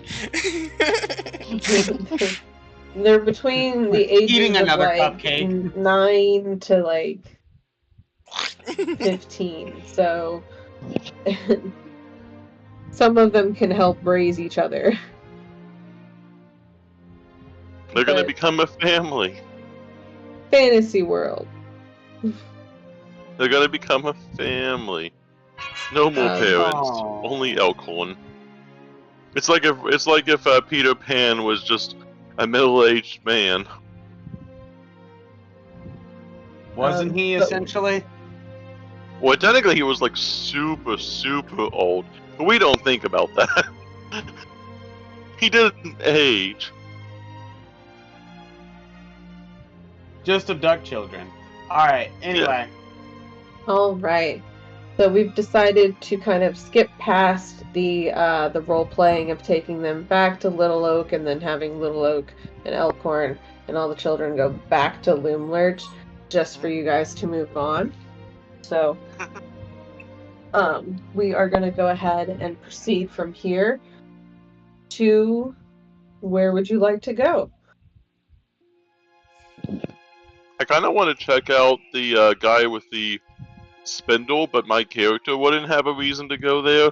But I kind of want to know what happens to him since he was cursed by the hag, and everyone else cursed by the hag has their thing lifted. So I just want to know what is going on with him at the moment. I mean, would he be on the What do way you to mean? the unicorn? What do you mean everyone else who's had their thing lifted? I thought if they were cursed by the hag when we killed the hag, that hags they were no longer cursed. No. Oh. I've been under a grave miscalculation. Yeah, they had to The find only their item. person we've seen that had their curse lifted was the Oni. Yeah, I thought that was. I thought that's why, because of the Oni. I was. That's why I was making that assumption, because of the Oni. I would honestly, Corra, no, I would just have let the him. Oni. I would have let him keep thinking that until he figured it out. Fair, but player Come on, knowledge, Mac, you're not acting. character knowledge. Yeah. Yeah, my character doesn't know any of it, so he's just gonna keep spindling away, even though the hag is dead. All right. Well, you do have Squirt with you. So if you don't know where to go, you can always ask him. I'm going to the next hag's lair. I mean, the next hag's area, kind of. Unless there's unleft business here. I feel like we're missing I something. don't believe here. so. But also, didn't we want to go? Anderson wanted to return the unicorn, didn't he? Yep, I think so. I think that should be our next Oh, stop. okay. Take Eladon Also- back to the Wayward Pool. Yeah, and also, He would be next. If he was here, I'm pretty sure that's what he would voice. Yeah. and didn't Anderson also make a deal by paying that fancy coin to that one woman?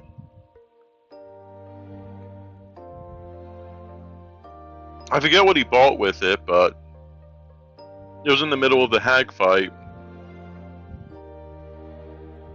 I assuming he wants that. Unless he was just paying them to do something until they could, distract him. But I think he was Oh, yeah, legitimately from wanting the- something. Yeah, from the living doll. Mm-hmm. We'll double check with him next week as to what it was. So what we'll do is we will have you guys on the trail back to the Wayward Pool to drop off Eladon, the rocking horse, to his maiden. That way Anderson can have his role play with the unicorn and be able to close that chapter for him. And then we can double check and see what that deal was that he made. And then we can help kind of retcon picking that up at the Loom Lurch. Depending on what it was, it may or may not take more time, so he may I think it have was to some come kind of- back and get it. Yeah, I think it was some kind of. I think it was a clothing item of some sort. I think it was 2, I'm just not 100% certain, but I think that's what we'll do. Alright, sound good, everybody? Yeah, sounds good. Sounds good to me. Perfect. And, yep, just be prepared for, I'm sure, like, fingers crossed, I'm sure you guys are going to be leveling up next week. So just be prepared to do it again. Sweet. So cool. We need a 3-hour roleplay session with these children where we teach them how to live as adults and functional beings. We have to teach them the trick of farming. We need to They've roleplay with them to literally kind of, already been in the wilderness by So themselves. what I'm At least hearing, 3 of them have. What I'm hearing is we leave Otto behind and we continue on our way. to raise the children. Someone's Yep, got to that be sounds- a man and raise these children.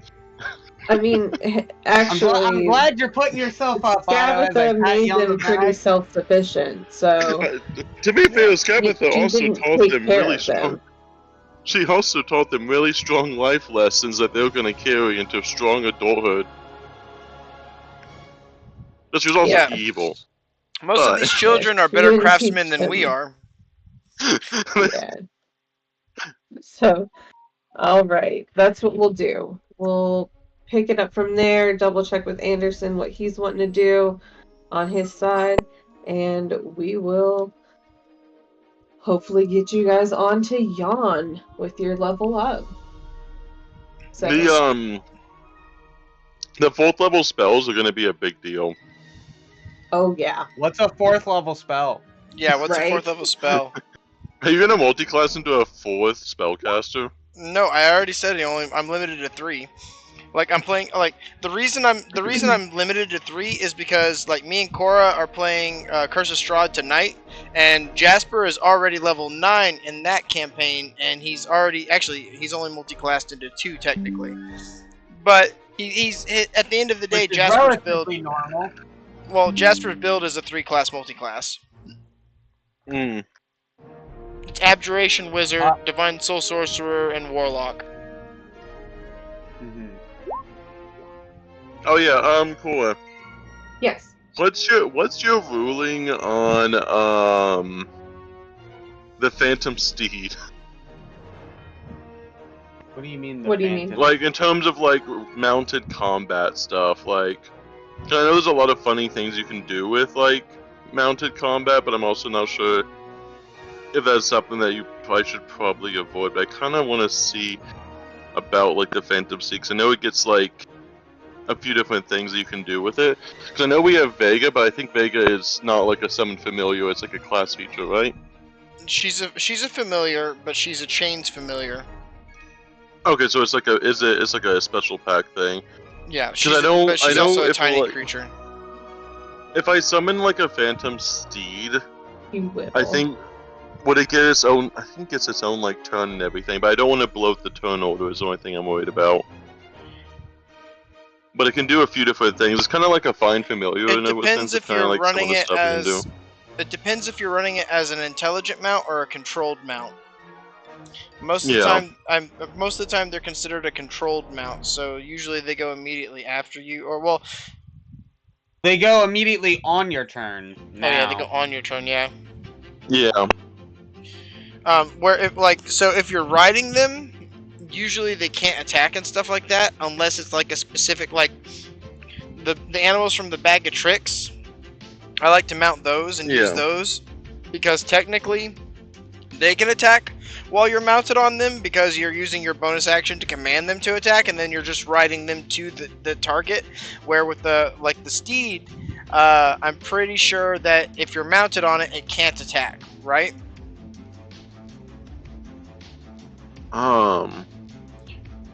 I know it's just used for a lot of movement and stuff. Yeah, but also, like I said, also no.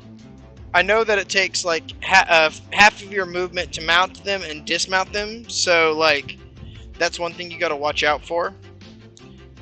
But you could technically. I think another big thing is. I think it's also something. I think you can also use it. I don't know if Phantom Steed can give the aid action because it is a creature. Like it is a creature. Yeah, the help action to create advantage and stuff. I mean, I guess it depends on what you're trying to do. I mean, it probably can most certainly do the help action if all you're trying to do is get advantage on an attack, because all they really have to do is distract the person. But yeah, that's what I'm thinking. Because if I ride the mount, then I can use it to have essentially, because it would essentially be able to create a mounted combat situation. But I'm also not sure if you want to even deal with that, the kind of like that whole thing. I mean, it also kind of takes some feats to make it useful, considering without the mounted combatant feat, it's kind of a pain on your own end, but... Yeah, I might not take it. I'm kind of looking at it. I'm like looking... I also, at level 4, we also just get straight up summon spells. So it's also a thing. Because there's like summon lesser demons, summon things like that, summon undead, summon fae, summon warrior spirit. I might just wait till level 4 and then maybe think into taking some of those. I mean, it definitely sounds like that is questions that could be answered at some point. I'll hold off on it for now. I'll choose a level 4. I'll probably be choosing a summon spell at level 4. Because I think there's a few that don't require concentration. I think it's just like a ritual or something, but I'll have to double check on that. Familiar is one of the only ones that I can think of. Alright, well, I gotta get we're going. I got to do tutoring in an hour. Yep. I'm assuming that our 3 o'clock game just isn't happening anymore for now, is it? I mean, I never get messages about it. I've messaged them a couple times, but the thing is, only me and you were showing up. So Yeah. Yeah. It's a bummer. Yeah, well, it sucks too because Akame is actually a really good DM. It's just like it's their own family that's snubbing them. Yeah, because it was like, what, his brother and his cousin were supposed to be joining, and neither of them showed up. And Amma has been having like a hard time in life stuff, so I understand why she hasn't been showing up. Anywho. Enjoy your tutoring. I'll see you later. Yeah, thank you. Catch you guys Talk later. to y'all later. Yep, see ya. Are you gonna make it tonight's game, Corra? Yeah, for sure. Sweet. I can't Also, wait. cool. If you'd be ever interested in learning Daggerheart, that also might be an option as well. If you want, I might be trying to run something with that. If you're interested. Okay. Cool. I'll message you a little bit of material stuff about it, and you can take a look at it. Okay. Alright, I'll holler at y'all later. Bye. Absolutely. Catch you next week.